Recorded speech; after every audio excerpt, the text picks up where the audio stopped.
जी वाहिगुरू जी का खालसा वाहिगुरू जी की फतेह। ਅੱਜ ਆਪਾਂ ਬਿਲਾਵਲ ਰਾਗ ਦੇ ਵਿੱਚ ਕਬੀਰ ਜੀ ਦੀ ਬਾਣੀ ਜਿਹੜੀ ਲੈ ਰਹੇ ਆ ਉਸੇ ਨੂੰ ਉਸ ਤੋਂ ਅੱਗੇ ਜਿਹੜੇ ਹੈਗੇ ਸ਼ਬਦ ਲਵਾਂਗੇ। ਕਬੀਰ ਜੀ ਦੇ 10ਵਾਂ ਸ਼ਬਦ ਲੈ ਰਹੇ ਆ। 9 ਸ਼ਬਦ ਤੱਕ ਹੋ ਗਿਆ ਸੀਗਾ। ਅੰਗ 857 857 ਬਿਲਾਵਲ शरीर सरोवर भीतरे आछै कमल अनूप परम जोत पुरखोत्तमो जांकै रेख ना रूप। शरीर सरोवर भीतरे आछै कमल अनूप। ਇਹਦੇ ਵਿੱਚ ਕਬੀਰ ਜੀ ਆਪਾਂ ਨੂੰ ਕਹਿ ਰਹੇ ਕਿ ਪਿਆਰਿਆ ਦੇਖਾ ਸਰੀਰ ਤੇਰਾ ਸਰੀਰ ਹੈਗਾ ਇੱਕ ਸਰੋਵਰ ਹੈਗਾ। ਇਹਦੇ 'ਚ ਅੰਮ੍ਰਿਤ ਸਰੋਵਰ ਹੈ। ਇਹਦੇ ਵਿੱਚ ਇੱਕ ਕਮਲ ਵੀ ਹੈਗਾ ਸਰੋਵਰ ਦੇ ਵਿੱਚ, ਔਰ ਉਹਦੇ ਵਰਗਾ ਤਾਂ ਕੋਈ ਹੈ ਨਹੀਂ ਗਾ। ਐਸਾ ਸੋਹਣਾ ਕਮਲ ਹੈਗਾ ਤੇਰਾ ਹਿਰਦਾ। ਪਰਮ ਜੋਤ ਪੁਰਖੋਤਮੋ ਜਾਂ ਕਹਿ ਰੇਖ ਨਾ ਰੂਪ।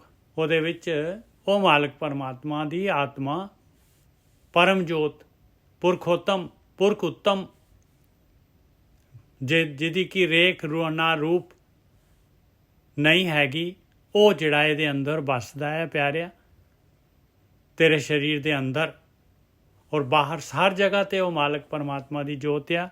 ਔਰ ਤੇਰੇ ਅੰਦਰ ਜਿਹੜਾ ਹੈਗਾ ਉਹ ਜੋਤ ਜਿਹੜੀ ਹੈਗੀ ਪ੍ਰਗਟ ਹੋ ਸਕਦੀ ਆ। ਇਸ ਵਾਸਤੇ ਤੈਨੂੰ ਜਿਹੜਾ ਹੈਗਾ ਇਹ ਸਰੀਰ ਸਰੋਵਰ ਮਿਲਿਆ ਆ। ਸਰੀਰ ਸਰੋਵਰ ਭੀਤਰ ਇਹਦੇ ਅੰਦਰ ਆਛੇ ਕਮਲ ਅਨੂਪ। ਕਹਿੰਦੇ ਉਹਦੇ ਵਰਗਾ ਕੋਈ ਨਹੀਂ, ਤੇਰੀ ਆਤਮਾ ਵਰਗਾ ਕੋਈ ਸੋਹਣਾ ਨਹੀਂ ਹੈਗਾ। ਪਰਮ ਜੋਤ ਪੁਰਖੋਤਮ, ਉਹਦੇ ਵਿੱਚ ਉਹ ਆਤਮਾ ਪਰਮ ਜੋਤ ਪੁਰਖ ਉੱਤਮ ਪਰਮਾਤਮਾ ਦੇ ਨਾਲ ਉਹਦੇ ਨਾਲ ਇੱਕ ਮਿਕ ਹੈਗੀ ਆ। ਜਾਂ ਕੇ ਰੂਪ ਨਾ ਰੇਖ ਨਾ ਰੂਪ, ਜਿਹਦਾ ਕਿ ਕੋਈ ਰੇਖ ਨਹੀਂ ਹੈ, ਰੂਪ ਨਹੀਂ ਹੈ, ਰੰਗ ਨਹੀਂ ਹੈ। ਇਸ ਕਰਕੇ ਇਸ ਵਾਸਤੇ ਆਪਾਂ ਨੂੰ ਇਹ ਮਨੁੱਖਾ ਸਰੀਰ ਮਿਲਿਆ ਹੋਇਆ ਹੈ। ਇਹ ਰੇ ਮਨ ਹਰ ਭਜਨ ਕਰ ਪਰਮਾਤਮਾ ਦਾ। ਪਰਮ ਤਜੋ, ਇਹ ਮਾਇਆ ਨੂੰ ਛੱਡ, ਇਹ ਧੋਖਾ ਟਰੈਪ ਜੋ ਪੰਜਾਂ ਤੱਤਾਂ ਦੀ ਰਚਨਾ ਹੈਗੀ ਹੈ, ਦੁਨੀਆ ਪਦਾਰਥ ਆਕਾਰ। ਰੇ ਮਨ ਹਰ ਪਰਮ ਤਜੋ। ਇਹ ਨਹੀਂ ਕਹਿ ਰਹੇ ਕਿ ਮਾਇਆ ਨੂੰ ਤਜ ਦੇ, ਇਹ ਦੁਨੀਆ ਜਿਹੜੀ ਹੈਗੀ। ਕਹਿੰਦੇ ਨਹੀਂ, ਭਰਮ ਨੂੰ ਤਜ ਦੇ, ਭਰਮ ਨਾ ਕਰ, ਇਹਨੂੰ ਦੂਸਰਾ ਨਾ ਸਮਝ। ਇਹ ਮਾਇਆ ਜਿਹੜੀ ਹੈ ਇੱਕੋ ਹੀ ਮਾਲਕ ਪਰਮਾਤਮਾ ਹੈਗਾ, ਉਹਦੀ ਬਣਾਈ ਹੋਈ ਹੈ। ਇਹ ਭਰਮ ਉਸੇ ਨੇ ਪੈਦਾ ਕੀਤਾ ਹੈ, ਮਾਇਆ ਨੇ। ਮ੍ਰਿਗ ਤ੍ਰਿਸ਼ਨਾ ਉਸੇ ਦੀ ਹੈਗੀ ਆ। ਇਸ ਗੱਲ ਨੂੰ ਸਮਝ ਲਾ ਤੂੰ। ਰੱਸੀ ਨੂੰ ਸੱਪ ਨਾ ਸਮਝ। ਇਹ ਮਾਇਆ ਨੂੰ ਜਿਹੜਾ ਹੈਗਾ ਇਹ ਰੱਸੀ ਹੈਗੀ ਆ। ਰੇ ਮਨ ਹਰ ਪਰਮ ਤਜੋ ਜਗ ਜੀਵਨ ਰਾਮ। ਜਗ ਦਾ ਜੀਵਨ ਰਾਮ ਆ, ਉਹ ਤੇਰੇ ਅੰਦਰ ਹੈਗਾ। ਉਹ ਆ ਭਾਈ ਪਰਮ ਜੋਤ ਪੁਰਖੋਤਮੋ ਜਾਂ ਕੇ ਰੇਖ ਨਾ ਰੂਪ ਰਹਾਓ। ਹਾਂਜੀ ਗੁਰਕੀ ਸਾਹਿਬ। ਸਰੀਰ ਸਰੋਵਰ ਭੀਤਰੇ ਆਛੇ ਕਮਲ ਅਨੂਪ। ਸੋਹਣਾ ਕਮਲ ਤੇਰੇ ਸਰੀਰ ਸਰੋਵਰ ਦੇ ਭੀਤਰ ਅੰਦਰ ਹੀ ਹੈਗਾ। ਹਾਂਜੀ ਵੀਰ ਜੀ। ਹਾਂਜੀ ਠੀਕ ਹੈ ਜੀ। ਇਹ ਅੰਦਰ ਦੀ ਗੱਲ ਕਰ ਰਹੇ ਨੇ ਸਾਧ ਸੰਗਤ ਜੀ। ਜਦੋਂ ਕੋਈ ਸਾਧਕ ਸਾਧਨਾ ਕਰਦਾ ਹੈ ਤੇ ਫਿਰ ਉਹਦੇ ਅੰਦਰ ਇਹ ਅਵਸਥਾ ਬਣਦੀ ਹੈ। ਇਹ ਉਹ ਦੱਸ ਰਹੇ ਨੇ। ਹੁਣ ਆਪਾਂ ਇਹਨੂੰ ਖੋਲਦੇ ਹਾਂ ਬਾਣੀ ਨੂੰ। ਕਹਿੰਦੇ ਸਰੀਰ ਸਰੋਵਰ ਭੀਤਰੇ ਆਛੇ ਕਮਲ ਅਨੂਪ। ਠੀਕ ਹੈ। ਕਹਿੰਦਾ ਸਰੀਰ ਦੇ ਇੱਕ ਸਰੋਵਰ ਹੈ ਸਾਡਾ, ਤੇ ਇਹਦੇ ਅੰਦਰ ਇੱਕ ਕਮਲ ਹੈ ਬਹੁਤ ਖੂਬਸੂਰਤ, ਜੋ ਅਸਲ ਦੇ ਵਿੱਚ ਹੈ ਤੇ ਖਿੜਿਆ ਹੀ ਸੀ, ਪਰ ਉਹ ਕੀ ਹੁੰਦਾ ਕਿ ਉਹਨੂੰ ਚੇਤਨਾ ਦਾ ਕਮਲ ਕਹਿੰਦੇ ਆਪਾਂ ਨੂੰ। ਕੋਈ ਏਦਾਂ ਨਹੀਂ ਕਿ ਆਮ ਬਾਜ਼ਾਰ ਦਾ ਕਮਲ ਜਿੱਦਾਂ ਪਾਣੀ ਝੁੱਗਿਆ ਹੁੰਦਾ, ਉਹ ਕਮਲ ਨਹੀਂ। ਪਰ ਉਹ ਕਮਲ ਏਦਾਂ ਦਾ ਕਿ ਜਿੱਦਾਂ ਉਹ ਕਮਲ ਚਿੱਕੜ ਦੇ ਵਿੱਚ ਬੈਠਾ ਹੈ, ਪਰ ਚਿੱਕੜ ਦੇ ਵਿੱਚ ਰਹਿਣ ਦੇ ਬਾਵਜੂਦ ਵੀ ਉਹ ਚਿੱਕੜ ਤੋਂ ਕਾਫੀ ਉੱਪਰ ਆ।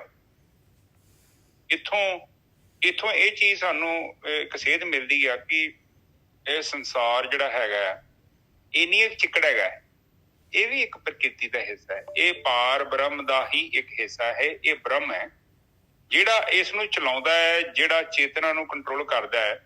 ਜਿਹੜੀ ਤੁਹਾਡੇ ਅੰਦਰ ਸ਼ਕਤੀ ਹੈ ਨਾ, ਉਹ ਚੇਤਨਾ ਹੈ ਬਸ। ਹੁਣ ਮੈਂ ਵੀ ਬੋਲਦਾ ਚੇਤਨਾ, ਚੇਤਨਾ ਦਾ ਮਤਲਬ ਪ੍ਰਾਣ।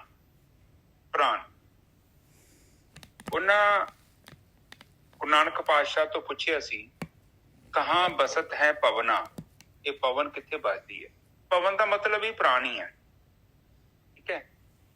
ਉਹ ਫਿਰ ਕਹਿੰਦੇ ਨੇ ਕਿ ਫਿਰ ਜਦੋਂ ਹਿਰਦਾ ਨਹੀਂ ਹੁੰਦਾ ਫਿਰ ਕਿੱਥੇ ਹੁੰਦੇ ਆ ਪ੍ਰਾਣ? ਫਿਰ ਉਦੋਂ ਉਹ ਨਿਰਗੁਣ ਬ੍ਰਹਮ ਦੇ ਅੰਦਰ ਹੀ ਹੁੰਦੇ ਆ, ਪਰ ਉਹ ਵੀ ਨਿਰਗੁਣ ਬ੍ਰਹਮ ਦੇ ਅੰਦਰ। ਆਪਾਂ ਤੇ ਵੈਸੇ ਇਹ ਸਰੀਰ ਸਮੇਤ ਵੀ ਨਿਰਗੁਣ ਬ੍ਰਹਮ ਦੇ ਅੰਦਰ ਹੀ ਆ, ਪਰ ਉਦੋਂ ਜਿਹੜਾ ਇੱਕ ਸਾਡੀ ਜਿਹੜੀ ਅਵਸਥਾ ਹੁੰਦੀ ਆ ਉਹ ਸੂਖਮ ਅਵਸਥਾ ਹੁੰਦੀ ਹੈ। ਸੂਖਮ ਅਵਸਥਾ ਦਾ ਮਤਲਬ ਕਿ ਸਾਨੂੰ ਉੱਥੇ ਦੁੱਖ ਸੁੱਖ ਦਾ ਅਨੁਭਵ ਨਹੀਂ ਹੁੰਦਾ। ਕਿਉਂ ਨਹੀਂ ਹੁੰਦਾ? ਕਿਉਂਕਿ ਦੁੱਖ ਸੁੱਖ ਨੂੰ ਅਨੁਭਵ ਕਰਨ ਦੇ ਲਈ ਸਾਡੇ ਸਰੀਰ 'ਚ ਸ਼ਕਤੀ ਚਾਹੀਦੀ ਹੈ। ਹੁਣ ਜਦੋਂ ਵੇਖੋ ਇੱਕ ਬੰਦਾ ਜਦੋਂ ਸਰੀਰ ਦਾ ਤਿਆਗ ਕਰ ਦਿੰਦਾ ਤਾਂ ਭਾਵੇਂ ਸਰੀਰ ਨੂੰ ਜੋ ਮਰਜ਼ੀ ਕਰ ਦੋ, ਉਹਨੂੰ ਸਾੜ ਦਿੰਦੇ ਆ ਆਪਾਂ, ਤੇ ਉਹਨੂੰ ਥੋੜੀ ਚਿਰ ਨੂੰ ਦੁੱਖ ਪਹੁੰਚਦਾ ਕੋਈ, ਉਹ ਤੇ ਨਿਕਲ ਗਿਆ ਵਿੱਚੋਂ। ਪਰ ਜਦ ਤੱਕ ਹੈਗਾ ਸੀ ਤਦ ਤੱਕ ਉਹ ਬੋਲਦਾ ਸੀ ਅੰਦਰ, ਠੀਕ ਹੈ। ਫਿਰ ਉਹ ਕਹਿੰਦੇ ਨੇ ਕਮਲ ਅਨੂਪ ਆ। ਅਨੂਪ ਦਾ ਮਤਲਬ ਹੈ ਕਿ ਜਿਸਦੇ ਵਰਗਾ ਕੋਈ ਹੋਰ ਨਹੀਂ, ਜੋ ਬਹੁਤ ਸੁੰਦਰ ਹੈ। ਔਰ ਸਾਡੇ ਅੰਦਰ ਇੱਕ ਕਮਲ ਹੈ, ਉਹ ਚੇਤਨਾ ਰੂਪੀ ਕਮਲ ਹੈ। ਜਦੋਂ ਤੁਸੀਂ ਭਗਤੀ ਕੀਤੀ ਤੇ ਤੁਹਾਡੇ ਪ੍ਰਾਣ ਜਿਹੜੇ ਨੇ ਪ੍ਰਗਟ ਹੋ ਜਾਣੇ। ਔਰ ਜਦੋਂ ਪ੍ਰਾਣ ਪ੍ਰਗਟ ਹੋਏ ਤੇ ਤੁਹਾਡੀ ਜਿਹੜੀ ਪ੍ਰਾਣ ਊਰਜਾ ਹੈ ਨਾ, ਜਿੱਦਾਂ ਇੱਕ ਕਮਲ ਦੀ ਡਾਣੀ ਹੁੰਦੀ ਹੈ, ਥੱਲੇ ਇੱਕ ਤਣਾ ਹੁੰਦਾ ਹੈ ਔਰ ਫਿਰ ਤਾਂ ਜਾਂਦੀ ਹੈ ਉਹਦੀ ਤਣਾ ਜਿਹਾ, ਉਸੇ ਹੀ ਤਰ੍ਹਾਂ ਇਹ ਪ੍ਰਾਣਾਂ ਦੀ ਟਾਹਣੀ ਤੁਹਾਡੇ ਅੰਦਰ ਬਣੇਗੀ। ਥੱਲੇ ਨਾਭੀ ਚੱਕਰ, ਥੱਲੇ ਮੂਲਾਧਾਰ ਚੱਕਰ ਤੋਂ ਤਾਂ ਨੂੰ ਚੜੇਗਾ, ਔਰ ਉੱਪਰ ਜਿਹੜਾ ਤੁਹਾਡਾ ਮਸਤਕ ਹੈ ਇਹ ਪੂਰਾ ਖੁੱਲ ਜਾਏਗਾ, ਇੱਕਦਮ ਖੁੱਲ ਜਾਏਗਾ। ਫਿਰ ਹਾਲੇ ਜੇ ਨਹੀਂ ਖੁੱਲਿਆ, ਉਹਨੂੰ ਟਾਈਮ ਲੱਗਦਾ। ਤੁਸੀਂ ਦੇਖੋਗੇ ਕਿ ਮੈਂ ਪਹੁੰਚ ਗਿਆ ਵਾਂ ਕਿਤੇ ਰਹੇ, ਪਰ ਹਜੇ ਮੈਨੂੰ ਲੱਗਦਾ ਹੈ ਕਿ ਮੈਂ ਅੱਗੇ ਨਹੀਂ ਗਿਆ, ਰੁਕਿਆ ਪਿਆ ਵਾਂ। ਦਰਵਾਜ਼ਾ ਵਾ ਉਹ, ਇਹ ਚੀਜ਼ ਨੂੰ ਆਪ ਸਮਝਣ ਦੀ ਕੋਸ਼ਿਸ਼ ਕਰੋ। ਮੈਂ ਕਾਫੀ ਗਹਿਰੀ ਗੱਲ ਕਰ ਲਈ ਹੈ ਤੁਹਾਡੇ ਨਾਲ ਅੱਜ। ਜਦੋਂ ਮੈਂ ਸਾਧਨਾ ਸ਼ੁਰੂ ਕੀਤੀ ਤੇ ਇੱਕ ਸਮਾਂ ਆ ਗਿਆ, ਮੈਨੂੰ ਏਦਾਂ ਲੱਗਾ ਕਿ ਮੈਂ ਪਹੁੰਚ ਗਿਆ ਵਾਂ, ਪਰ ਅਜੇ ਜਿੱਦਾਂ ਨਿਜਰ ਸਾਹਿਬ ਕੋਈ ਦਰਵਾਜ਼ਾ ਨਹੀਂ ਖੁੱਲਿਆ। ਠੀਕ ਹੈ। ਇਹ ਬਾਣੀ 'ਚ ਵੀ ਗੱਲ ਆਊਗੀ, ਪੱਕੀ ਆਊਗੀ ਗੱਲ, ਕਿਤੇ ਉਹਨਾਂ ਨੇ ਬੋਲੀ ਹੋਊਗੀ, ਸੰਤਾਂ ਨੇ, ਬ੍ਰਹਮ ਗਿਆਨੀ ਨੇ। ਜਿਹੜਾ ਵੀ ਬੰਦਾ ਬ੍ਰਹਮ ਗਿਆਨੀ ਉਹਨੇ ਦੱਸਿਆ ਹੋਊਗਾ। ਫਿਰ ਮੈਂ ਮਹਿਸੂਸ ਕੀਤਾ ਅੱਗੇ ਕਿੱਧਰ ਜਾਵਾਂ। ਇਹ ਚੀਜ਼ ਗੋਰਖੀ ਸਾਹਿਬ ਉਹਦੇ ਚ ਆਉਂਦਾ, ਦਰ ਮੰਨਦੇ ਠਾਂਡੇ ਦਰਬਾਰ, ਤੁਝ ਬਿਨ ਸੁਰਤ ਕਰੇ ਕੋ ਮੇਰੀ, ਦਰਸ਼ਨ ਦੀਜੇ ਖੋਲ ਕੇ ਵਾੜ। ਹਾਂਜੀ ਵਿੱਚ ਅੱਛਾ ਕਹਿੰਦੇ ਨੇ ਉੱਥੇ। ਫਿਰ ਮੈਂ ਗਿਆ, ਫਿਰ ਮੈਂ ਮਹਿਸੂਸ ਕੀਤਾ ਚਰਨਜੀਤ, ਮਤਲਬ ਜਿੱਦਾਂ ਆਇਆ ਤਾਂ ਮੈਂ ਬਹੁਤ ਅੱਗੇ ਆ, ਪਰ ਹੁਣ ਅਜੇ ਮੈਂ ਅੱਗੇ ਨਹੀਂ ਜਾ ਪਾ ਰਿਹਾ, ਮੈਂ ਰੁਕ ਗਿਆ ਵਾਂ। ਤੇ ਫਿਰ ਕਾਫੀ ਸਮਾਂ ਫਿਰ ਮੈਂ ਭੁੱਲ ਗਿਆ ਕਿ ਛੱਡੋ ਖੜਾ, ਆਖਰੀ ਅਵਸਥਾ ਇਹੋ ਹੀ ਆ, ਇਸ ਤੋਂ ਅੱਗੇ ਕੁਛ ਨਹੀਂ ਆ। ਚੇਤਨਾ ਪ੍ਰਗਟ ਹੋ ਗਈ ਆ, ਗਿਆਨ ਹੋ ਗਿਆ, ਪਤਾ ਲੱਗ ਗਿਆ ਸਹੀ ਕੀ ਆ, ਗਲਤ ਕੀ ਆ, ਬੁਰਾਈ ਆਪਣੇ ਆਪ ਹੀ ਦੂਰ ਹੋ ਗਈ, ਕਾਮ ਦੂਰ ਹੋ ਗਿਆ, ਕ੍ਰੋਧ ਦੂਰ ਹੋ ਗਿਆ, ਲੋਭ ਮੋਹ ਹੰਕਾਰ। ਫਿਰ ਮੇਰੀ ਜ਼ਿੰਦਗੀ 'ਚ ਕਈ ਗੱਲਾਂ ਏਦਾਂ ਦੀਆਂ ਵਾਪਰੀਆਂ।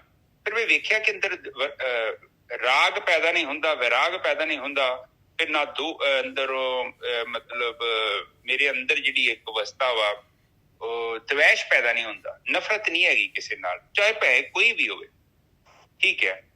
ਫਿਰ ਮੈਂ ਵੇਖਿਆ ਕਿ ਮੈਂ ਇੱਕ ਜਗ੍ਹਾ 'ਚ ਆ ਕੇ ਰੁਕ ਗਿਆ ਵਾਂ, ਮੈਂ ਅੱਗੇ ਨਹੀਂ ਜਾ ਪਾ ਰਿਹਾ। ਮੇਰੇ ਅੰਦਰ ਕੁਛ ਜਿੱਦਾਂ ਸਟਾਪ ਵੱਜ ਗਿਆ, ਜਿੱਦਾਂ ਮੈਂ ਬਲੌਕ ਹੋ ਗਿਆ। ਪਰ ਕੁਝ ਸਮਾਂ ਫਿਰ ਮੈਂ ਦੇਖਿਆ, ਫਿਰ ਆਪਣੇ ਆਪ ਹੀ ਉਹ ਖੁੱਲ ਗਿਆ। ਕੁਝ ਸਮਾਂ ਨਹੀਂ, ਕੁਝ 2-4 ਮਹੀਨੇ, 5 ਮਹੀਨੇ, ਸਾਲ ਵੀ ਲੱਗ ਸਕਦਾ। ਮੈਂ ਉਹ ਚੀਜ਼ ਮਹਿਸੂਸ ਕਰਦਾ ਵਾਂ ਕਿ ਜਿੱਦਾਂ ਉਹ ਜਿਹੜੀ ਚੀਜ਼ ਹੈ ਨਾ, ਉੱਥੋਂ ਤੱਕ ਆਪਾਂ ਜਾ ਸਕਦੇ ਹਾਂ। ਉਸ ਤੋਂ ਅਗਲੇ ਬੰਨੇ ਨਿਜਰ ਸਾਹਿਬ ਜਿਹੜਾ ਹੈ ਨਾ, ਉਹ ਬ੍ਰਹਮ ਦੀ ਮਰਜ਼ੀ ਆ। ਬਿਲਕੁਲ ਸਹੀ ਗੱਲ ਹੈ। ਉਹ ਹੈਗਾ ਕਰਮਖੰਡ, ਤੇ ਬਾਕੀ ਆਪਾਂ ਹੈਗੇ ਸਰਮਖੰਡ ਤੱਕ, ਸਰਮਖੰਡ ਦੇ ਐਂਡ ਤੱਕ। ਬਸ ਉੱਥੇ ਹੀ ਬੈਠਣਾ ਪਊਗਾ। ਹੋਰ ਇਸ ਤੋਂ ਅੱਗੇ ਤਾਂ ਮਾਲਕ ਦੀ ਕਿਰਪਾ ਹੈ ਭਾਈ, ਕਰਮ ਬਖਸ਼ਿਸ਼ ਹੈਗੀ। ਹਾਂ ਮੈਂ ਕਹਾਂਗਾ ਤੁਹਾਨੂੰ, ਕਿਉਂਕਿ ਉਹ ਚੀਜ਼ ਮੈਂ ਹੁਣ ਕਥਾ ਚੱਲੀ ਹੈ ਤੇ ਮੈਨੂੰ ਚੇਤੇ ਆ ਗਈ ਗੱਲ। ਮੈਂ ਤੇ ਭੁੱਲ ਗਿਆ ਸੀ, ਪਰ ਮੈਨੂੰ ਇਹਨਾਂ ਪਤਾ ਲੱਗਾ ਸੀ ਕਿ ਅਗਲੇ ਬੰਨੇ ਜਿਹੜਾ ਆਪਾਂ ਜਾ ਨਹੀਂ ਸਕਦੇ। ਕਿਉਂ ਨਹੀਂ ਜਾ ਸਕਦੇ? ਕਿਉਂਕਿ ਸਾਡੇ ਕੋਲ ਪਾਤਰਤਾ ਨਹੀਂ ਹੈਗੀ ਜੀ, ਕਿਉਂਕਿ ਕੀਮਤ ਹੈ ਉਹਦੀ। ਇਸੇ ਲਈ ਫਿਰ ਉਸ ਚੀਜ਼ ਨੂੰ ਮੈਂ ਮਨਾ ਕੀਤਾ। ਜਦੋਂ ਕਹਿੰਦੇ ਨਾ ਕਿ ਜਿਹੜਾ ਅਸ਼ਟਾਵਕਰ ਨੂੰ ਰਕਾਬ 'ਚ ਪੈਰ ਰੱਖਦੇ ਗਿਆਨ ਹੋ ਗਿਆ, ਫਿਰ ਉੱਥੇ ਮੇਰੇ ਮਨ 'ਚ ਇਹ ਵਿਚਾਰ ਆਇਆ ਕਿ ਨਹੀਂ, ਏਦਾਂ ਨਹੀਂ ਹੋ ਸਕਦਾ, ਕਿਉਂਕਿ ਉਹ ਤੇ ਬੜਾ ਗੂੜ ਗਿਆਨ ਹੈ। ਉਹ ਰਕਾਬ 'ਚ ਪੈਰ ਰੱਖਿਆ ਤੇ ਆਉਣਾ ਹੀ ਨਹੀਂ ਆ। ਹਾਂ, ਇੰਨਾ ਹੈ ਕਿ ਤੁਹਾਨੂੰ ਪਤਾ ਲੱਗ ਗਿਆ ਬਸ ਕਿ ਹਾਂ ਬਈ ਜਿਹੜਾ ਗਿਆਨ ਹੈ ਉਹਨੂੰ ਪ੍ਰਾਪਤ ਕਰਨ ਦੀ ਵਿਧੀ ਕੀ ਹੈ, ਤਰੀਕਾ ਕੀ ਹੈ, ਤੁਹਾਨੂੰ ਸਾਧਨਾ ਦਾ ਪਤਾ ਲੱਗ ਗਿਆ, ਤੁਹਾਨੂੰ ਕੋਈ ਗਾਈਡ ਮਿਲ ਗਿਆ। ਪਰ ਅਗਲੇ ਬੰਨੇ ਟਾਈਮ ਲੱਗਦਾ ਹੈ, ਕਿਉਂਕਿ ਬ੍ਰਹਮ ਦੇ ਵਿੱਚ ਬੂੰਦ ਸਾਗਰ ਹੋ ਜਾਣਾ ਬੜੀ ਵੱਡੀ ਗੱਲ ਹੈ। ਉੱਥੇ ਸਾਨੂੰ ਉਹਦੀ ਪ੍ਰਕਿਰਤੀ ਨੂੰ ਉਹਦਾ ਆਪਣਾ ਇੱਕ ਆਪਣੀ ਯੋਗਤਾ ਦੱਸਣੀ ਪੈਂਦੀ ਹੈ। ਤੁਸੀਂ ਵੇਖਿਆ ਨਹੀਂ, ਜਿੱਦਾਂ ਉਹ ਭਲਵਾਨ ਨਹੀਂ ਘੁੰਮਦੇ ਲੰਗੋਟ ਲੈ ਕੇ ਹੱਥ 'ਚ ਲਾਲ ਰੰਗ ਦਾ, ਉਹ ਫੜਿਆ ਹੁੰਦਾ ਝੰਡੀ, ਕਿ ਆਓ ਵੀ ਮੇਰੇ ਨਾਲ ਘੁਲੋ, ਚੈਲੰਜ। ਉੱਥੇ ਵੀ ਜਾ ਕੇ ਇੱਕ ਚੈਲੰਜ ਹੈਗਾ, ਸਾਨੂੰ ਉਸ ਚੀਜ਼ ਨੂੰ ਸਾਬਤ ਕਰਨਾ ਪੈਂਦਾ ਹੈ ਕਿ ਬਈ ਮੈਂ ਰੈਡੀ ਹਾਂ ਔਰ ਮੈਂ ਬੈਠਾ ਹਾਂ, ਔਰ ਉੱਥੇ ਬੈਠੇ ਰਹਿਣਾ ਤੁਸੀਂ ਬਸ। ਔਰ ਇੱਕ ਸਮਾਂ ਆਊਗਾ ਤੁਹਾਨੂੰ ਪਤਾ ਲੱਗ ਜਾਊਗਾ, ਤੁਸੀਂ ਖੁਦ ਕਹੋਗੇ ਹਾਂ ਉਹ ਚਰਨਜੀਤ ਦੀ ਗੱਲ ਬਿਲਕੁਲ ਸਹੀ ਆ। ਜਿੱਦਾਂ ਕਹਿੰਦੇ ਨਾ ਬੱਜਰ ਕਪਾਟ ਖੁੱਲ ਗਏ, ਤੁਹਾਡੇ ਕਪਾਟ ਖੁੱਲਣਗੇ ਅੰਦਰੋਂ, ਉਹਦੇ ਅੰਦਰ ਲੱਗੂਗਾ ਕਿ ਕੋਈ ਦਰਵਾਜ਼ਾ ਖੁੱਲ ਗਿਆ। ਜਿਹੜੀ ਚੇਤਨਾ ਤੁਹਾਡੇ ਅੰਦਰ ਕੈਦ ਸੀ ਉਹ ਅਸੀਮ 'ਚ ਰਲ ਗਈ। ਹੁਣ ਉੱਥੇ ਜਾ ਕੇ ਕੀ ਪਤਾ ਲੱਗੇਗਾ, ਤੁਹਾਨੂੰ ਪਤਾ ਲੱਗੇਗਾ ਕਿ ਹੁਣ ਅੱਗੇ ਕੁਛ ਵੀ ਨਹੀਂ ਹੈਗਾ, ਆਖਰੀ ਮੰਜ਼ਿਲ ਤੇ ਪਹੁੰਚ ਗਿਆ ਮੈਂ, ਉਹ ਆਖਰੀ ਬਿੰਦੂ ਆ, ਉਸ ਤੋਂ ਅੱਗੇ ਤੁਸੀਂ ਜਾ ਨਹੀਂ ਸਕਦੇ, ਕਿਉਂਕਿ ਉਹ ਆਤਮਾ ਹੈ ਲਾਸਟ। ਉੱਥੇ ਤੁਸੀਂ ਪਹੁੰਚ ਗਏ ਜਣ, ਔਰ ਉਸ ਮੰਡਲ 'ਚ ਜਦੋਂ ਤੁਸੀਂ ਪਹੁੰਚ ਗਏ, ਨਾ ਤੁਸੀਂ ਅੱਗੇ ਜਾਣਾ ਨਾ ਤੁਸੀਂ ਪਿੱਛੇ ਜਾਣਾ, ਫਿਰ ਉੱਥੇ ਹੋਊਗਾ ਕੀ? ਫਿਰ ਇੱਕ ਬਹੁਤ ਵੱਡੀ ਗੱਲ ਹੈ, ਇਹ ਮੈਂ ਤੁਹਾਨੂੰ ਕਹਿੰਦਾ ਨਾ ਕਿ ਕਾਮ, ਕ੍ਰੋਧ, ਲੋਭ, ਮੋਹ, ਹੰਕਾਰ, ਰਾਗ ਤੇ ਦਵੈਸ਼, ਇਹ ਚੀਜ਼ਾਂ ਉੱਥੇ ਪ੍ਰਭਾਵ ਹੀ ਨਹੀਂ ਕਰ ਸਕਦੀਆਂ, ਕੁਛ ਵੀ ਨਹੀਂ ਜਾ ਸਕਦਾ ਉੱਥੇ। ਫਿਰ ਫਿਰ ਨਿੱਜਰ ਸਾਹਿਬ ਇੱਕ ਚੀਜ਼ ਹੋਰ ਹੋਈ। ਹਾਂਜੀ ਹਾਂਜੀ। ਫਿਰ ਮੇਰੀ ਜ਼ਿੰਦਗੀ 'ਚ ਕੁਝ ਨੁਕਸਾਨ ਹੋਏ। ਤੇ ਆਪ ਜਸਟ ਸੋਚੋ ਸੰਗਤ ਜੀ, ਆਪ ਜਸਟ ਸੋਚੋ,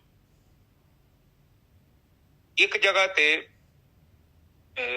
20-25 ਲੱਖ ਦਾ ਨੁਕਸਾਨ ਹੋ ਗਿਆ। ਹਾਂਜੀ ਹਾਂਜੀ। ਮਿੱਟੀ ਹੋ ਗਏ ਪੈਸੇ, ਤੇ ਅੰਦਰ ਇੱਕ ਤਰੰਗ ਨਹੀਂ ਪੈਦਾ ਹੋਈ। ਆਪ ਜਸਟ ਸੋਚੋ, ਨਹੀਂ ਤੇ 10-20 ਹਜ਼ਾਰ ਰੁਪਏ ਬੰਦੇ ਦਾ ਗਵਾਚ ਜੇ ਨਾ, ਤੇ ਬੰਦਾ ਸੋਚਾਂ 'ਚ ਪੈ ਜਾਂਦਾ, ਚਿੰਤਾ ਪਰੇਸ਼ਾਨ ਕਰਦੀ ਹੈ, ਬੰਦੇ ਦਾ ਲੱਖ ਰੁਪਇਆ ਗਵਾਚ ਗਿਆ। ਮੈਂ ਫਿਰ ਵੇਖਿਆ ਕਿ ਅੰਦਰ ਹਲਚਲ ਨਹੀਂ ਪੈਦਾ ਹੋ ਰਹੀ। ਬਾਹਰ ਦੇ ਨੁਕਸਾਨ ਦੇ ਨਾਲ ਬਾਹਰ ਦੇ ਅਪਸ਼ਬਦ ਵੀ ਤੁਹਾਨੂੰ ਪ੍ਰਭਾਵਿਤ ਨਹੀਂ ਕਰ ਸਕਦੇ, ਤੁਹਾਡੇ ਚਿੱਤ 'ਚ ਫਿਰ ਤਰੰਗ ਨਹੀਂ ਜੋ ਪੈਦਾ ਹੋਣੀ, ਇੱਕਦਮ ਸ਼ਾਂਤ, ਬਿਲਕੁਲ ਸ਼ਾਂਤ। ਉਹ ਕਹਿੰਦੇ ਨਾ ਕਿ ਉਹ ਰਾਮ ਕਬੀਰਾ ਏਕ ਬੈ ਤੇ ਕੋਈ ਨਾ ਸਕੇ ਪਛਾਣੀ, ਕਿਉਂਕਿ ਕਬੀਰ ਜਿਹੜਾ ਹੋ ਗਿਆ ਬ੍ਰਹਮ ਹੋ ਗਿਆ। ਤੇ ਕਬੀਰ ਜਦੋਂ ਬ੍ਰਹਮ ਹੋ ਗਿਆ ਤੇ ਫਿਰ ਕੀ ਹੁੰਦਾ ਕਿ ਕਬੀਰ ਦੇ ਅੰਦਰ ਹਲਚਲ ਨਹੀਂ ਪੈਦਾ ਹੋ ਸਕਦੀ, ਕਿਉਂਕਿ ਉਹ ਛੋਟਾ ਨਹੀਂ ਨਾ ਹੋ ਗਿਆ, ਬੂੰਦ ਸਾਗਰ 'ਚ ਗਈ, ਸਾਗਰ ਹੋ ਗਈ ਹੈ। ਹੁਣ ਸਾਗਰ ਨੂੰ ਹਿਲਾਉਣਾ ਨਿੱਜਰ ਸਾਹਿਬ ਬਿਲਕੁਲ ਬਹੁਤ ਮੁਸ਼ਕਲ ਹੈ, ਮੁਸ਼ਕਲ, ਬਹੁਤ ਮੁਸ਼ਕਲ। ਉਹ ਬਹੁਤ ਪਾਵਰਫੁਲ ਹੈ, ਉਹ ਤੇ ਗਹਿਰਾ ਸੁਲਤਾਨ ਹੈ।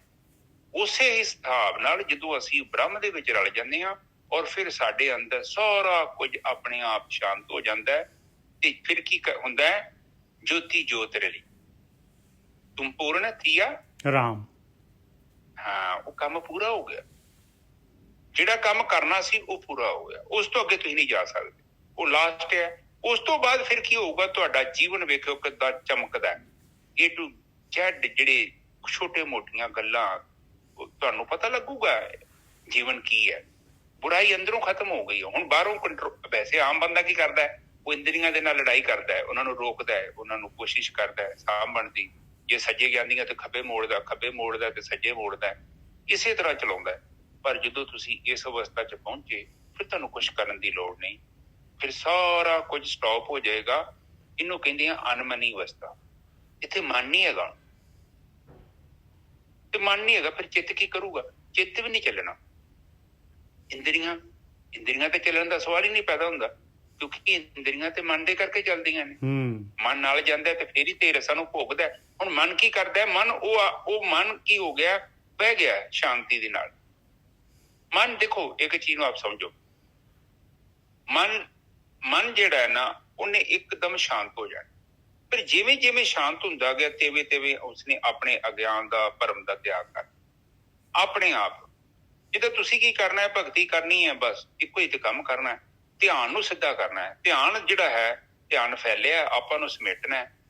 ਔਰ ਜਿਵੇਂ ਜਿਵੇਂ ਧਿਆਨ ਇਕਾਗਰ ਹੋਇਆ, ਤੁਹਾਡੇ ਅੰਦਰ ਗਿਆਨ ਆਪੇ ਪ੍ਰਗਟ ਹੋ ਜਾਣਾ ਹੈ। ਨਿਜਰ ਸਾਹਿਬ ਬਿਲਕੁਲ। ਕਿਉਂਕਿ ਗਿਆਨ ਦਾ ਮਤਲਬ ਕੰਟਰੋਲ ਹੈਗਾ ਧਿਆਨ ਦੇ ਉੱਪਰ। ਧਿਆਨ ਜਿਹੜਾ ਵਾ ਕੀ ਹੈ, ਹੁਣ ਵੇਖੋ ਇੱਕ ਸਾਈਡ ਤੇ ਤੁਹਾਡੇ ਮਨ ਚ ਤੁਸੀਂ 100 ਕੰਮ ਚਾਲੂ ਕਰਕੇ ਬੈਠੇ ਜੋ ਅੰਦਰ ਪਤਾ ਨਹੀਂ ਕੋਈ ਕੀ ਚੱਲਣ ਦਿਆ। ਇਹ ਕੋਈ ਧਿਆਨ ਸਹੀ, ਇਹ ਧਿਆਨ ਥੋੜੀ ਸਿੱਧ ਹੋਇਆ ਹੈ, ਇਹ ਸਾਧਿਆ ਧਿਆਨ ਥੋੜੀ ਹੈ। ਇਹ ਤੇ ਖੰਡਿਤ ਮਨ ਦੀ ਨਿਸ਼ਾਨੀ ਹੈ, ਇਹ ਖੰਡਿਤ ਬੁੱਧੀ ਦੀ ਨਿਸ਼ਾਨੀ ਹੈ। ਕੋਈ ਇੱਧਰ ਉੱਡਿਆ ਜਾਂਦਾ, ਕੋਈ ਉੱਧਰ ਉੱਡਿਆ ਜਾਂਦਾ, ਕਦੇ ਇਹਨੂੰ ਆ ਗਿਆ, ਕਦੇ ਇਹਨੂੰ ਚਲ ਗਿਆ, ਕਦੇ ਉੱਥੇ ਭੱਜ ਗਿਆ, ਕਦੇ ਉੱਥੇ ਭੱਜ ਗਿਆ। ਜੋ ਕਰਨਾ ਉੱਥੇ ਤੇ ਮੌਜੂਦ ਹੀ ਨਹੀਂ ਹੈ। ਇਸ ਕਰਕੇ ਮਨ ਨੂੰ ਸਾਧਨਾ ਬਹੁਤ ਜ਼ਰੂਰੀ ਹੈ। ਸਾਧਨ ਦਾ ਮਤਲਬ ਕੀ ਹੈ? ਜਿੱਦਾਂ ਕਿ ਜਾਨਵਰ ਨੂੰ ਆਪਾਂ ਸਮਝਾ ਦਿੰਦੇ ਹਾਂ ਕਿ ਬਈ ਬਹਿ ਜਾ, ਖਲੋ ਜਾ, ਇੱਧਰ ਆ, ਉੱਧਰ ਜਾ, ਚੁੱਪ ਹੋ ਜਾ। ਠੀਕ ਹੈ ਜੀ ਸਾਹਿਬ? ਬਿਲਕੁਲ। ਕੰਟਰੋਲ ਕਹਿਣ ਤੋਂ ਭਾਵ ਸਾਧਿਆ ਹੋਇਆ ਮਨ ਕੰਟਰੋਲ ਕੀਤਾ ਹੋਇਆ। ਹੁਣ ਕੰਟਰੋਲ ਕੀਤਾ ਹੋਇਆ ਕੀ ਹੋਵੇਗਾ? ਏਡਾ ਵੱਡਾ ਹਾਥੀ ਆ, ਵੇਖ ਲਓ, ਉਹਨੂੰ ਆਪਾਂ ਕੰਟਰੋਲ ਕਰ ਲੈਂਦੇ ਹਾਂ। ਉਹ ਜਿਹੜਾ ਉਹਨੂੰ ਕੰਟਰੋਲ ਕਰਦਾ ਉਹਦਾ ਮਾਸਟਰ ਹੈ। ਛੋਟਾ ਜਿਹਾ ਡੰਡਾ ਉਹਦੇ ਹੱਥ 'ਚ, ਉਹਦੀ ਧੌਣ ਤੇ ਬਹਿ ਜਾਂਦਾ, ਉਹਨੂੰ ਕਹਿੰਦਾ ਸੱਜੇ ਮੋੜ, ਖੱਬੇ ਮੋੜ। ਕਿੱਡੇ ਕਿੱਡੇ ਵੱਡੇ ਰੁੱਖ ਚਗਾਈ ਫਿਰਦਾ। ਹੁਣ ਏਦਾਂ ਦੇਖੋ, ਉਹ ਪਤਾ ਕੀ ਹੈ, ਮੈਂ ਤੁਹਾਨੂੰ ਕਹਾਣੀ ਸੁਣਾਉਂਦਾ, ਥੋੜਾ ਸਰਲ ਹੋ ਜਾਏ। ਇੱਕ ਸੰਤ ਕਿਤੇ ਪਿੰਡ ਸਾਡੀ ਲੰਘਣ ਦੇ ਆਏ ਤੇ ਇੱਕ ਕਿਸਾਨ ਸੀ, ਬਹੁਤ ਵੱਡਾ ਜ਼ਿਮੀਂਦਾਰ ਸੀ, ਜ਼ਮੀਨ ਬਹੁਤ ਸੀ, ਪਰ ਜ਼ਮੀਨ ਉਹਦੀ ਨਾ ਮਤਲਬ ਜਰਖੇਜ ਨਹੀਂ ਸੀ। ਕੰਮ ਕਰਨ ਲਈ ਬੰਦੇ ਬੜੇ ਚਾਹੀਦੇ ਸੀ, ਉਹਦੇ ਕੋਲ ਬੰਦੇ ਹੀ ਨਹੀਂ ਹੈਗੇ ਸੀ। ਚਲੋ ਉਹਨੇ ਕੀ ਕੀਤਾ ਕਿ ਉਹ ਸੰਤ ਦੀ ਸੇਵਾ ਕੀਤੀ। ਸੰਤ ਨੇ ਕਿਹਾ ਵੀ ਏਦਾਂ ਕਰ, ਮੈਂ ਤੇਰੀ ਸੇਵਾ ਤੋਂ ਬਹੁਤ ਖੁਸ਼ ਹੋਇਆ, ਤੂੰ ਏਦਾਂ ਕਰਕੇ ਤੂੰ ਵਰ ਲੈ ਲਾ। ਉਹ ਕਹਿੰਦਾ ਵਰ ਕੀ ਲੈਣਾ ਮਹਾਰਾਜ ਜੀ, ਬਸ ਇਹ ਜ਼ਮੀਨ ਵਾਹਵਾ ਹੀ ਹੈਗੀ ਆ। ਕਹਿੰਦਾ ਫਿਰ ਏਦਾਂ ਵਾ ਕਿ ਮੇਰੇ ਕੋਲ ਇੱਕ ਜਿੰਨ ਹੈਗਾ। ਜੀ ਸਾਹਿਬ? ਹਾਂਜੀ। ਕਹਿੰਦਾ ਮੇਰੇ ਕੋਲ ਇੱਕ ਜਿੰਨ ਹੈਗਾ, ਤੁਸੀਂ ਰੱਖ ਲਓ, ਉਹ ਜਿੰਨ ਤੋਂ ਕੰਮ ਕਰਾਓ ਸਾਰੇ ਆਪਣੇ। ਪਰ ਇੱਕ ਸਮੱਸਿਆ ਹੈਗੀ ਹੈ ਕਿ ਜਿਹੜਾ ਜਿੰਨ ਹੈ ਨਾ, ਉਹਨੂੰ ਕੰਮ ਚਾਹੀਦਾ, ਕੰਮ ਤੋਂ ਬਿਨਾਂ ਟਿਕਦਾ ਨਹੀਂ। ਕਹਿੰਦੇ ਠੀਕ ਹੈ। ਕਹਿੰਦਾ ਮੇਰੇ ਕੋਲ ਬੜਾ ਕੰਮ ਹੈ, ਪਤਾ ਨਹੀਂ ਕਿੰਨੇ ਕਿੱਲੇ ਜ਼ਮੀਨ ਹੈ, ਮੈਂ ਤਾਂ ਇਹਦੀ ਮੱਤ ਮਾਰ ਦਾਂਗਾ ਕੰਮ ਕਰਾ ਕੇ। ਲਿਆਓ ਦੋ ਮੈਨੂੰ ਜਿੰਨ। ਚਲੋ ਸਾਧੂ ਨੇ ਕੀਤਾ, ਨੂੰ ਜਿੰਨ ਦੇ ਦਿੱਤਾ। ਜਿੰਨ ਦੇ ਕੇ ਸਾਧੂ ਨੇ ਆਪਣੇ ਮਸਤ ਹੋ ਕੇ ਤੇ ਚੱਲ ਗਏ ਆਪਣੇ ਰਸਤੇ। ਚਲੋ ਉਹਨੇ ਉਹ ਜਿੰਨ ਨੂੰ ਕਿਹਾ ਵੀ ਚੱਲ ਵੀ ਪੈਲੀਆਂ ਵਾਹ ਮੇਰੀਆਂ, ਪਾਣੀ ਲਾ। ਉਹ 5-7 ਦਿਨਾਂ ਚ ਕੰਮ ਹੋ ਗਿਆ ਜੀ ਸਾਹਿਬ। ਤੇ ਉਹ ਹੁਣ ਪਤਾ ਲੱਗਾ ਥੋੜਾ ਜਿਹਾ ਕੰਮ ਰਹਿ ਗਿਆ ਸੀ, ਤੇ ਉਹਨੇ ਫਿਰ ਵੇਖਿਆ ਇਹ ਤੇ ਸੰਤ ਕਹਿੰਦਾ ਹੈ ਕਿ ਜਿਹੜਾ ਜਿੰਨ ਹੈਗਾ ਵਾ, ਇਹਨੇ ਤੈਨੂੰ ਮਾਰ ਦੇਣਾ ਮੁੜ ਕੇ ਜੇ ਕੰਮ ਨਾ ਹੋਇਆ ਤੇ। ਅਜੇ ਤੇ ਇੱਕ ਦਿਨ ਦਾ ਕੰਮ ਹੈਗਾ। ਉਹ ਫਿਰ ਸੰਤਾਂ ਕੋ ਗਿਆ, ਸੰਤਾਂ ਨੂੰ ਕਹਿੰਦਾ ਕਿ ਵੀ ਏਦਾਂ ਉਹ ਤੇ ਜਿੰਨ ਨੇ ਤੇ ਕੰਮ ਸਾਰੇ ਖਤਮ ਕਰਦੇ। ਮੈਂ ਤਾਂ ਸੋਚਿਆ ਸਾਲ ਲੱਗ ਜਾਣੇ ਆ, ਪਰ ਉਹਨੇ 5-7 ਦਿਨਾਂ ਚ ਹੀ ਸਾਰੇ ਕੰਮ ਖਤਮ ਕਰਦੇ ਆ। ਤੇ ਕੋਈ ਯੁਕਤੀ ਦੱਸੋ ਕਿ ਮੈਂ ਉਸ ਜਿੰਨ ਨੂੰ ਕੰਟਰੋਲ ਕਰ ਲਾਂ। ਉਹ ਕਹਿੰਦੇ ਕਿ ਫਿਰ ਇੱਕ ਤਰੀਕਾ ਹੈਗਾ ਕਿ ਇਹਨੂੰ ਜਿੰਨ ਨੂੰ ਕਹਿ ਕੇ ਲੰਬਾ ਵਾਂਸ ਲੈ ਕੇ ਆ। ਠੀਕ ਹੈ ਜੀ। ਫਿਰ ਕਹਿੰਦਾ ਉਹਨੂੰ ਲੈ ਕੇ ਆਂਦਾ ਵਾਂਸ। ਫਿਰ ਉਹਨੂੰ ਜਿੰਨ ਨੂੰ ਕਹਿੰਦਾ, ਜਦੋਂ ਕੰਮ ਹੋ ਜਾਣਾ ਨਿੱਜਰ ਸਾਹਿਬ, ਉਹਨੇ ਕਹਿਣਾ ਵੀ ਇਹ ਵਾਂਸ ਤੇ ਇਹਦੇ ਵਾਂਸ ਤੇ ਗੱਡ ਦੇ ਧਰਤੀ ਤੇ ਇਹ ਥੱਲੋਂ ਉੱਪਰ ਜਾ ਤੇ ਉੱਪਰੋਂ ਥੱਲੇ ਆ। ਨਿੱਜਰ ਸਾਹਿਬ? ਬਸ ਬਿਲਕੁਲ ਸਹੀ ਗੱਲ ਹੈ। ਹੁਣ ਉਹ ਜਿੰਨ ਨੂੰ ਪਤਾ ਲੱਗ ਗਿਆ ਇਹ ਬੰਦਾ ਬਹੁਤ ਚਲਾਕ ਹੈ, ਕੰਮ ਕਰਾਉਂਦਾ ਹੈ, ਜਦੋਂ ਨਹੀਂ ਲੋੜ ਹੁੰਦੀ ਤੇ ਮੈਨੂੰ ਖੰਭੇ ਤੇ ਚਾੜ ਦਿੰਦਾ। ਜਿੰਨ ਦਾ ਮਤਲਬ ਹੈ ਸਾਡਾ ਮਨ। ਉਹ ਮਨ ਹੀ ਤੇ ਸਾਨੂੰ ਪਰੇਸ਼ਾਨ ਕਰਦਾ ਪਿਆ। ਆਪਾਂ ਕਰਦੇ ਕੀ ਪਏ ਆ? ਉਹ ਜਿੰਨ ਹੈਗਾ ਵਾ। ਹੁਣ ਜਦੋਂ ਕੋਈ ਕੰਮ ਨਹੀਂ ਆ, ਵਿਹਲੇ ਹੈਗੇ ਆ, ਵੇਖੋ ਕੀ ਕਰਦਾ ਫਿਰਦਾ ਤੁਹਾਡੇ ਅੰਦਰ। ਉਹਨੂੰ ਕੀ ਕਰਨਾ ਹੈ? ਉਹਨੂੰ ਧਿਆਨ ਕਰਕੇ, ਸਾਧਨਾ ਕਰਕੇ ਇੱਕ ਖੰਭਾ ਤਿਆਰ ਕਰਨਾ ਹੈ। ਕਹਿਣ ਤੋਂ ਭਾਵ ਹੈ ਕਿ ਉਹਨੂੰ ਅਨਮਨੀ ਅਵਸਥਾ ਚ ਲੈ ਜਾਣਾ। ਕੁਛ ਨਹੀਂ ਕਰਾਉਣਾ ਉਹਨੂੰ। ਕਹਿਣਾ ਵੀ ਤੇਰੀ ਕੋਈ ਲੋੜ ਨਹੀਂ ਆ, ਜਿੱਦਣ ਲੋੜ ਹੋਊਗੀ, ਜਦੋਂ ਲੋੜ ਹੋਊਗੀ ਤੈਨੂੰ ਆਵਾਜ਼ ਮਾਰੀ ਜਾਊਗੀ, ਤੂੰ ਕੰਮ ਕਰਾਉਣਾ ਹੈ। ਉਸ ਤੋਂ ਬਾਅਦ ਤੂੰ ਸ਼ਾਂਤ ਹੋ ਕੇ ਬੈਠੇ ਰਹਿਣਾ। ਇੱਕ ਛੋਟਾ ਜਿਹਾ ਕੰਮ ਤੂੰ ਕਰ। ਇਹੋ ਹੀ ਆ ਕੰਟਰੋਲ ਚ। ਜਿੱਦਾਂ ਤੁਹਾਡੀ ਗੱਡੀ ਆ, ਕੱਲ ਵੀ ਆਪ ਜੀ ਨਾਲ ਵਿਚਾਰ ਕੀਤੀ ਸੀ, ਜੇਕਰ ਤੁਹਾਡੇ ਪੈਰਾਂ ਚ ਉਹਦੀ ਬ੍ਰੇਕ ਹੈਗੀ ਆ ਫਿਰ ਕੋਈ ਗੱਲ ਨਹੀਂ, ਜਿੰਨੀ ਮਰਜ਼ੀ ਭਜਾਈ ਜਾਓ। ਪਰ ਜੇ ਤੁਹਾਡੇ ਕੋਲ ਬ੍ਰੇਕ ਹੀ ਨਹੀਂ ਹੈਗੀ ਤੇ ਮਨ ਦੇ ਉੱਤੇ ਬ੍ਰੇਕ ਨਹੀਂ ਹੈਗੀ, ਫਿਰ ਉਹਨੇ ਜਿੰਨ ਨੇ ਤੁਹਾਨੂੰ ਖਾ ਜਾਣਾ। ਖਾਊਗਾ ਕਿੱਦਾਂ? ਦੋ ਤਰੀਕੇ ਹੁੰਦੇ। ਇੱਕ ਤੇ ਹੁੰਦਾ ਵਾ ਉਹਨੇ ਤੁਹਾਨੂੰ ਬਿਨਾਂ ਮਤਲਬ ਦੀਆਂ ਗੱਲਾਂ ਤੇ ਚਿੰਤਾ ਦੇ ਪਿੱਛੇ ਲਾ ਦੇਣਾ। ਵੀ ਹੁਣ ਕੀ ਹੋਊ, ਮੇਰੇ ਬੱਚਿਆਂ ਦਾ ਹੋਊ, ਫਿਰ ਉਹਨਾਂ ਦੇ ਬੱਚਿਆਂ ਦਾ ਕੀ ਹੋਊ, ਮੇਰਾ ਬੱਚਾ ਪੜ੍ਹ ਜਾਊਗਾ, ਫਿਰ ਉਹਨੂੰ ਨੌਕਰੀ ਕਿੱਥੋਂ ਮਿਲੂਗੀ, ਕੀ ਕਰਾਂ। ਜਾਂ ਫਿਰ ਬੀਤੀਆਂ ਗੱਲਾਂ ਚ ਤੁਰਿਆ ਫਿਰੂਗਾ। ਜਦੋਂ ਤੁਸੀਂ ਪਿੱਛੇ ਗਏ ਤੇ ਤੁਹਾਨੂੰ ਡਿਪਰੈਸ਼ਨ ਹੋ ਜਾਣਾ। ਜਦੋਂ ਤੁਸੀਂ ਲੋੜ ਤੋਂ ਵੱਧ ਚਿੰਤਾ ਕੀਤੀ ਤੇ ਤੁਹਾਨੂੰ ਐਂਗਜ਼ਾਇਟੀ ਹੋਈ, ਚਿੰਤਾ ਦੀ ਬਿਮਾਰੀ। ਕਹਿਣ ਤੋਂ ਭਾਵ ਆ ਕਿ ਜਦੋਂ ਆਪਾਂ ਵਰਤਮਾਨ ਕਾਲ ਚ ਨਹੀਂ ਰਹਿੰਦੇ, ਆਪਾਂ ਪੁਰਾਣੀ ਕੈਸਟ ਲਾਈ ਫਿਰਦੇ ਆ। ਤੇ ਇੱਕ ਆਪ ਦੇਖੋ ਕਿ ਛੋਟੀ ਜਿਹੀ ਟੇਪ ਕਾਰਡ ਹੈ, ਉਹ ਚ ਪੁਰਾਣੀ ਕੈਸਟ ਲਾਓ ਤੇ ਕੀ ਹੁੰਦਾ? ਉਹ ਬਾਰ-ਬਾਰ 4-5 ਦਿਨ ਘੁੰਮੂਗੀ, ਉਹਨੇ ਹੈਡ ਖਰਾਬ ਕਰ ਦੇਣਾ। ਇਹੋ ਹਿਸਾਬ ਸਾਡਾ ਹੈ। ਆਪਾਂ ਜਦੋਂ ਬਾਰ-ਬਾਰ ਇੱਕ ਚੀਜ਼ ਦਾ ਚਿੰਤਨ ਕਰਦੇ ਹਾਂ, ਹਰ ਦਿਨ ਸਵੇਰੇ ਉੱਠਦੇ ਹਾਂ, ਉਹਨਾਂ ਪੁਰਾਣੀਆਂ ਗੱਲਾਂ, ਬੀਤ ਚੁੱਕੀਆਂ ਗੱਲਾਂ ਜਿੱਥੇ ਕੁਝ ਨਹੀਂ ਹੈਗਾ, ਆਪਾਂ ਫਿਰ ਜਾਂਦੇ ਹਾਂ, ਉੱਥੇ ਬੈਠੇ ਰਹਿੰਦੇ ਹਾਂ, ਮਨ ਬੈਠਾ ਰਹਿੰਦਾ ਉੱਥੇ ਜਾ ਕੇ।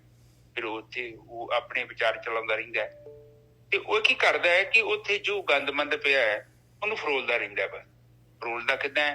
ਹੁਣ ਮੱਝ ਵੇਖੋ, ਜਦੋਂ ਪੱਠੇ ਖਾ ਲੈਂਦੀ ਆ ਤੇ ਵੇਖ ਕਿੱਦਾਂ ਜੁਗਾਲੀ ਕਰਦੀ ਹੈ ਨਾ, ਮੂੰਹ ਚ ਲਿਆ ਕੇ ਨਿੱਜਰ ਸਾਹਿਬ। ਬਿਲਕੁਲ।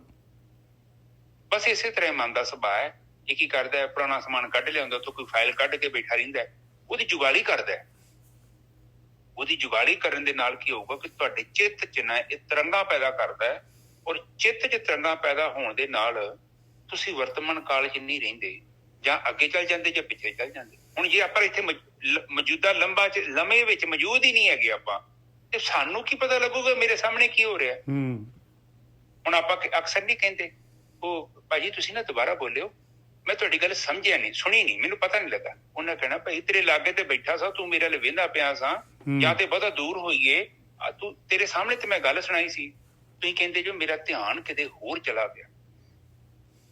ਮੈਂ ਹੈ ਤੇ ਇੱਥੇ ਹੀ ਆ, ਮੇਰਾ ਸਰੀਰ ਇੱਥੇ ਆ, ਸਭ ਕੁਝ ਇੱਥੇ ਆ, ਪਰ ਮੇਰਾ ਧਿਆਨ ਨਹੀਂ ਹੈਗਾ। ਧਿਆਨ ਕਿੱਥੇ ਆ? ਧਿਆਨ ਕਿੱਥੇ ਪਹੁੰਚ ਗਿਆ। ਇਸ ਕਰਕੇ ਸੁਣਨ ਦੇ ਬਾਵਜੂਦ ਵੀ ਮੈਂ ਲਾਗੇ ਖਲੋਤਾ ਵਾਂ, ਇਹਦੇ ਬਾਵਜੂਦ ਵੀ ਮੈਨੂੰ ਕੁਛ ਨਹੀਂ ਪਤਾ ਲੱਗਦਾ। ਤੋ ਜੀਵਨ ਦਾ ਮਤਲਬ ਹੈ ਮੌਜੂਦ ਲੰਮੇ ਦੇ ਵਿੱਚ ਰਹਿਣਾ ਹੈ। ਆਪਾਂ ਇਹੋ ਹੀ ਬ੍ਰਹਮ ਗਿਆਨੀ ਨੇ ਲੱਭਿਆ ਸੀ ਕਿ ਜੇ ਤੂੰ ਸਹੀ ਜੀਵਨ ਬਤੀਤ ਕਰਨਾ ਚਾਹੁੰਦਾ ਹੈ, ਤੈਨੂੰ ਵਰਤਮਾਨ ਕਾਲ ਚ ਆਉਣਾ ਪਊਗਾ।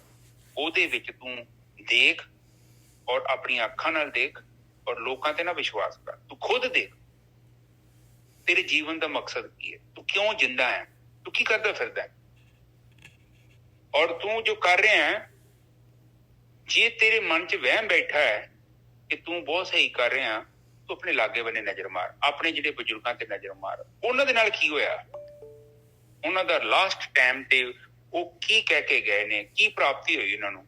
ਤੇ ਜੇ ਤੂੰ ਵੀ ਕੁਛ ਉਹੀ ਕਰ ਰਿਹਾ ਤੇ ਤੇਰੇ ਚ ਦੋਨਾਂ ਚ ਕੋਈ ਫਰਕ ਨਹੀਂ ਹੈਗਾ, ਬਿਲਕੁਲ ਤੂੰ ਰਿਪੀਟ ਕਰ ਰਿਹਾ, ਇੱਕ ਕਾਰਬਨ ਕਾਪੀ ਬਣਾਏਗਾ, ਆਖਰ ਦੇ ਵਿੱਚ ਤੈਨੂੰ ਵੀ ਉਸ ਚੀਜ਼ ਨੇ ਜਿਹੜਾ ਹੈ ਬੜਾ ਬਕਬਕਾ ਜਿਹਾ ਸਵਾਦ ਦੇਣਾ। ਕਹਿੰਦੇ ਨੇ ਮੱਛੀ ਪੱਥਰ ਚੱਟ ਕੇ ਵਾਪਸ ਆਉਂਦੀ ਆ।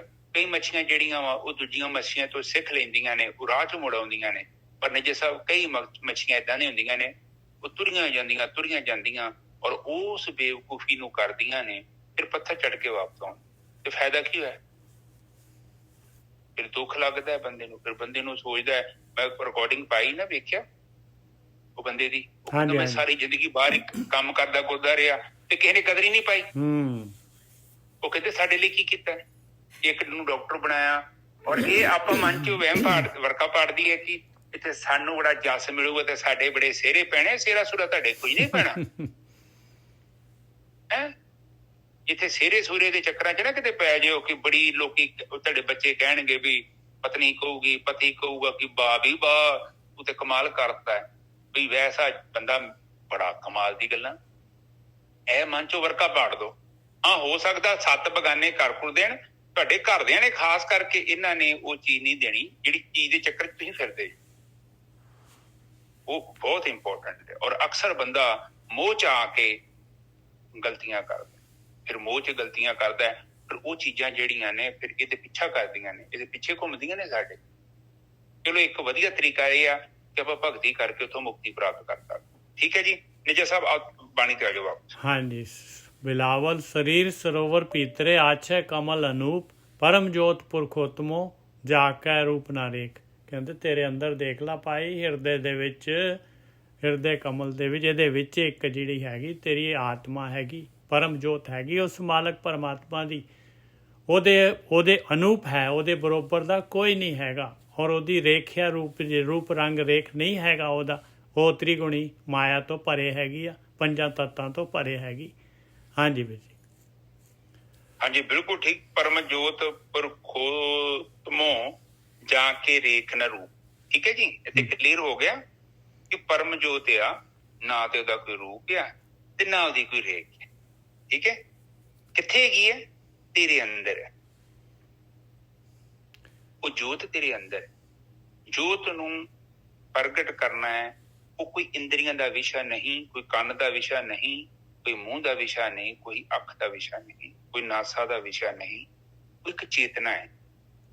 ਉਸ ਨੂੰ ਅਨੁਭਵ ਕਰਨ ਦਾ ਇੱਕ ਬਹੁਤ ਵਧੀਆ ਤਰੀਕਾ ਹੈ, ਜਦੋਂ ਤੁਸੀਂ ਨਿਰਵਿਚਾਰ ਹੋ ਜਾਂਦੇ ਜੋ, ਉਸ ਅਵਸਥਾ ਦੇ ਵਿੱਚ ਕੇਵਲ ਚੇਤਨਾ ਰਹਿ ਜਾਂਦੀ ਹੈ।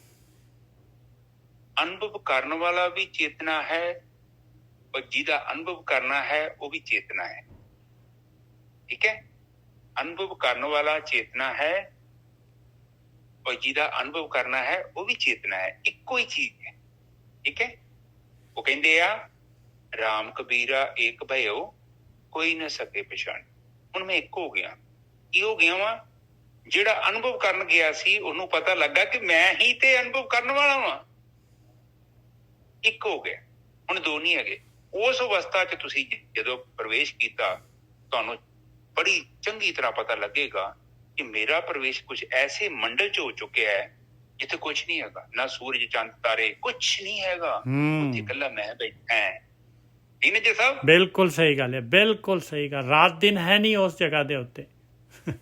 ਉੱਥੇ ਕਾਲ ਵੀ ਨਹੀਂ ਹੈਗਾ, ਟਾਈਮ ਨਹੀਂ ਹੈਗਾ। ਜਿਹੜਾ ਬੰਦਾ ਉੱਥੇ ਪਹੁੰਚ ਜਾਂਦਾ ਹੈ ਜੀ, ਉਹੀ ਬੰਦਾ ਮੁਕਤ ਹੈ। ਤੇ ਬਾਕੀ ਸਾਰੇ ਕਹਿੰਦਾ ਜੀਵਨ 'ਚ ਪ੍ਰਾਪਤੀ ਕੀ ਹੈ? ਪ੍ਰਾਪਤੀ ਇਕੱਲੀ ਉਹੀ ਆ ਜਿਹੜਾ ਉੱਥੇ ਪਹੁੰਚ ਗਿਆ। ਬਾਕੀ ਸਭ ਤੇ ਕੁਛ ਵੀ ਨਹੀਂ। ਉਹ ਗੁੱਡੀਆਂ ਟੋਲੇ ਖੇਡ।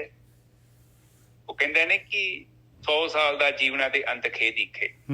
ਕੁਛ ਨਹੀਂ ਲੱਭਿਆ, ਓਦਾਂ ਹੀ ਓਕੇ ਹੀ ਰੁੜ ਗਿਆ। ਕੋਈ ਬੰਦਾ ਐਵੇਂ ਤਮਾਸ਼ਿਆਂ 'ਚ ਰੁੱਝਿਆ ਰਿਹਾ, ਕੋਈ ਕਿੱਧਰ ਭੱਜਿਆ ਰਿਹਾ। ਕਬੀਰ ਜੀ ਤੇ ਕਹਿੰਦੇ ਨੇ, ਸਾਨੂੰ ਇਸ ਲਈ ਸਮਝਾਉਂਦੇ ਆ, ਕਹਿੰਦੇ ਐਸੇ ਘਰ ਹਮ ਬਹੁਤ ਵਸਾਏ। ਮੈਂ ਬਹੁਤ ਵਸਾਏ ਆ। ਸਾਡੇ ਵਾਲੇ ਸਾਨੂੰ ਤੇ ਨਹੀਂ ਪਤਾ, ਉਹ ਕਹਿੰਦੇ ਨੇ, ਸਾਨੂੰ ਦੱਸ ਕੇ ਗਏ ਨੇ, ਕਹਿੰਦੇ ਐਸੇ ਘਰ ਹਮ ਬਹੁਤ ਵਸਾਏ। ਮੈਂ ਬੜੇ ਘਰ ਵਸਾਏ। ਮੈਂ ਕਈਆਂ ਦਾ ਮਾਂ ਬਣਿਆ, ਪਿਓ ਬਣਿਆ, ਭਰਾ ਬਣਿਆ, ਭਤਰੀ ਬਣਿਆ, ਪਤੀ ਬਣਿਆ, ਮੈਂ ਬਹੁਤ ਕੁਝ ਬਣਿਆ। ਔਰ ਮੈਨੂੰ ਪਤਾ ਲੱਗ ਗਿਆ ਕਿ ਇਹ ਤੇ ਮੈਂ ਬਾਰ-ਬਾਰ ਇੱਕੋ ਚੀਜ਼ ਨੂੰ ਰਿਪੀਟ ਕਰਦਾ ਵਾਂ। ਫਿਰ ਮੈਂ ਜੰਮਦਾ, ਫਿਰ ਮੈਂ ਮਰਦਾ। ਤੇ ਹੁਣ ਮੈਨੂੰ ਪਤਾ ਲੱਗ ਗਿਆ, ਇਸ ਚੀਜ਼ ਦਾ ਪਤਾ ਲੱਗ ਗਿਆ ਕਿ ਖੂਹ ਦੀ ਟਿੰਡ ਇੱਕ ਖਾਲੀ ਹੋ ਗਈ ਆ ਤੇ ਥੱਲੇ ਭਰਨ ਵਾਸਤੇ ਜਾ ਰਹੀ। ਬਸ ਇੰਨਾ ਹੀ ਕੰਮ ਹੈ। ਇਹ ਸੱਚ ਆ, ਕੋਈ ਕਿਧਰੇ ਨਹੀਂ ਜਾ ਰਿਹਾ। ਆਪਾਂ ਸਾਰੇ ਘੜੀ ਦੇ ਸੂਈ ਵਾਂਗੂ ਘੁੰਮ ਰਹੇ ਆ ਇੱਕੋ ਜਗ੍ਹਾ 'ਚ।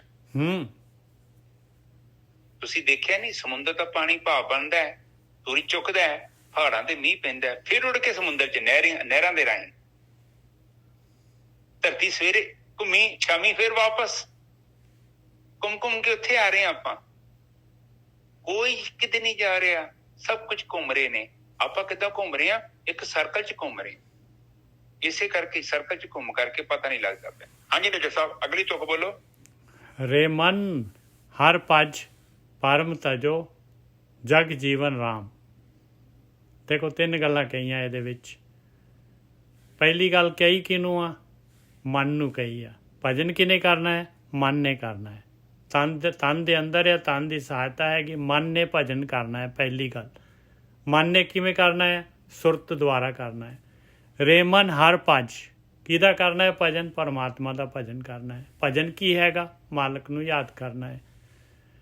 ਰੇ ਮਨ ਹਰ ਭਜ ਪਰਮ ਤਜੋ, ਪਰਮ ਮਾਇਆ, ਧੋਖਾ, ਟਰੈਪ, ਇਹ ਸਰੀਰ 5 ਤੱਤਾਂ ਦੀ ਰਚਨਾ, ਕਹਿੰਦੇ ਇਹਨੂੰ ਸਮਝ ਲੈ, ਇਹ ਭਰਮ ਹੈਗਾ, ਇਹ ਰੱਸੀ ਹੈਗਾ, ਇਹਨੂੰ ਸੱਪ ਨਾ ਸਮਝ। ਤੇ ਜਗ ਜੀਵਨ ਰਾਮ, ਜਗ ਦਾ ਜੀਵਨ ਕੌਣ ਆ? ਉਹ ਰਾਮ ਆ, ਪਰਮਾਤਮਾ ਹੈਗਾ। ਉਸੇ ਨੂੰ ਜਿਹੜਾ ਹੈਗਾ ਉਹੀ ਤੇਰੇ ਅੰਦਰ ਹੈਗਾ। ਉਸੇ ਦੇ ਵਾਸਤੇ ਜਿਹੜਾ ਹੈਗਾ ਉਹ ਭਜਨ ਕਰਨਾ ਹੈ।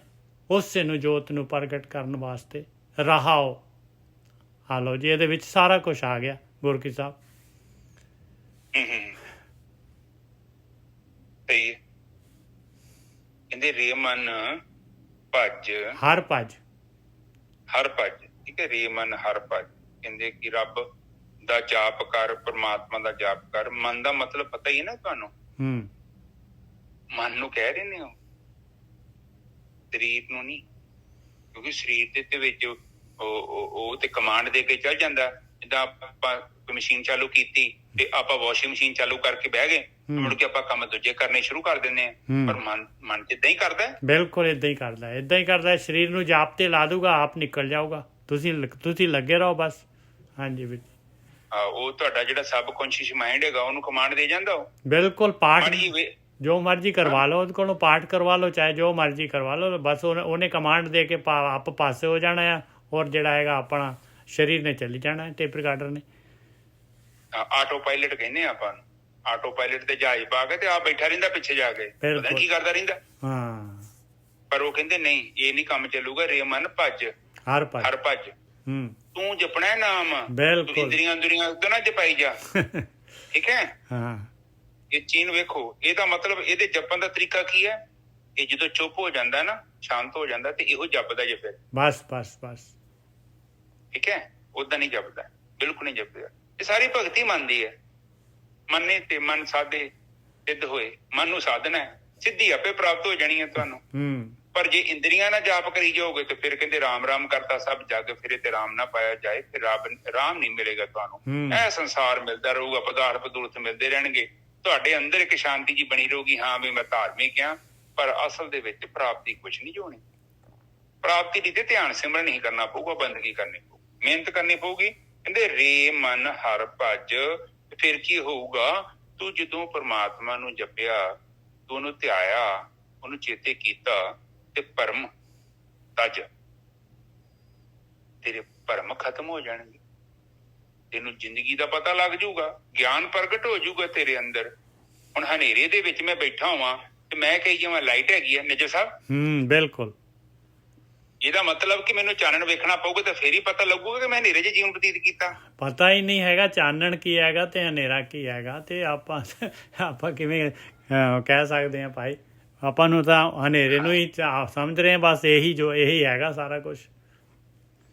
ਤੇ ਆਪਾਂ ਅਕਸਰ ਇਦਾਂ ਹੀ ਕਰਦੇ ਹਾਂ, ਆਪਾਂ ਹਨੇਰੇ ਨੂੰ ਚਾਨਣ ਸਮਝੀ ਫਿਰਦੇ ਹਾਂ। ਕਿਉਂਕਿ ਸਾਡੇ ਅੰਦਰ ਕਿਸੇ ਨੇ ਸੁਪੀਰੀਅਰ ਕੰਪਲੈਕਸ ਪਾ ਦਿੱਤਾ ਹੈ ਕਿ ਸਾਨੂੰ ਇਹ ਸਮਝਾ ਦਿੱਤਾ ਹੈ ਕਿ ਤੁਸੀਂ ਬਿਲਕੁਲ ਠੀਕ ਜੋ। ਹੁਣ ਜਦੋਂ ਮੈਨੂੰ ਦੱਸ ਦਿੱਤਾ ਵਾ, ਤੁਸੀਂ ਮੈਨੂੰ ਦੱਸੋ। ਹੁਣ ਮੈਂ ਇੱਕ ਛੋਟੀ ਜਿਹੀ ਗੱਲ ਨੂੰ ਤੁਹਾਡੇ ਨਾਲ ਸਾਂਝੀ ਕਰਦਾ। ਬਹੁਤ ਲੋਕ ਚਲਾਕ ਨੇ, ਬੇਈਮਾਨ ਹੈਗੇ ਨੇ, ਲੋਕ ਏਦਾਂ ਕਰਦੇ ਨੇ। ਲੋਕ ਪੈਸੇ ਲੈ ਕੇ ਵੀ ਤੁਹਾਡਾ ਕੰਮ ਨਹੀਂ ਕਰਨਾ ਚਾਹੁੰਦੇ। ਇਹ ਦੇਖੋ ਇਨਸਾਨ ਦੀ ਫਿਤਰਤ, ਤੇ ਇਹ ਚੀਜ਼ ਹੈਗੀ ਹੈ। ਠੀਕ ਹੈ। ਤੇ ਇਹ ਕਹਿੰਦੇ ਨੇ ਕਿ ਬਈ ਭਰਮ ਜਿਹੜਾ ਹੈ, ਭਰਮ ਤੇਰਾ ਉਦੋਂ ਜਾਊਗਾ ਜਦੋਂ ਤੂੰ ਖੁਦ ਉਸ ਗਿਆਨ ਨੂੰ ਪ੍ਰਾਪਤ ਕਰ ਲਏਗਾ। ਉਹ ਗਿਆਨ ਦਾ ਰੂਪੀ ਜਿਹੜਾ ਕਮਲ ਦੇਖਿਆ ਨਾ ਉੱਤੇ ਉੱਤੇ ਕਿਹਾ ਨਾ, ਜਿਹੜਾ ਉੱਤੇ ਕਮਲ ਤੇ ਪ੍ਰਗਟ ਹੋ ਜਾਊਗੀ, ਉਹ ਜੋਤ ਪ੍ਰਗਟ ਹੋ ਜਾਊਗੀ। ਚੇਤਨਾ ਦੀ ਜੋਤ ਤੇਰੇ ਅੰਦਰ ਜਦੋਂ ਪ੍ਰਗਟ ਹੋ ਗਈ ਤੇ ਫਿਰ ਹਨੇਰਾ ਆਪਣੇ ਆਪੇ ਦੂਰ ਹੋਏਗਾ, ਤੇਰੀਆਂ ਇੰਦਰੀਆਂ ਆਪੇ ਸ਼ਾਂਤ ਹੋ ਜਾਣਗੀਆਂ।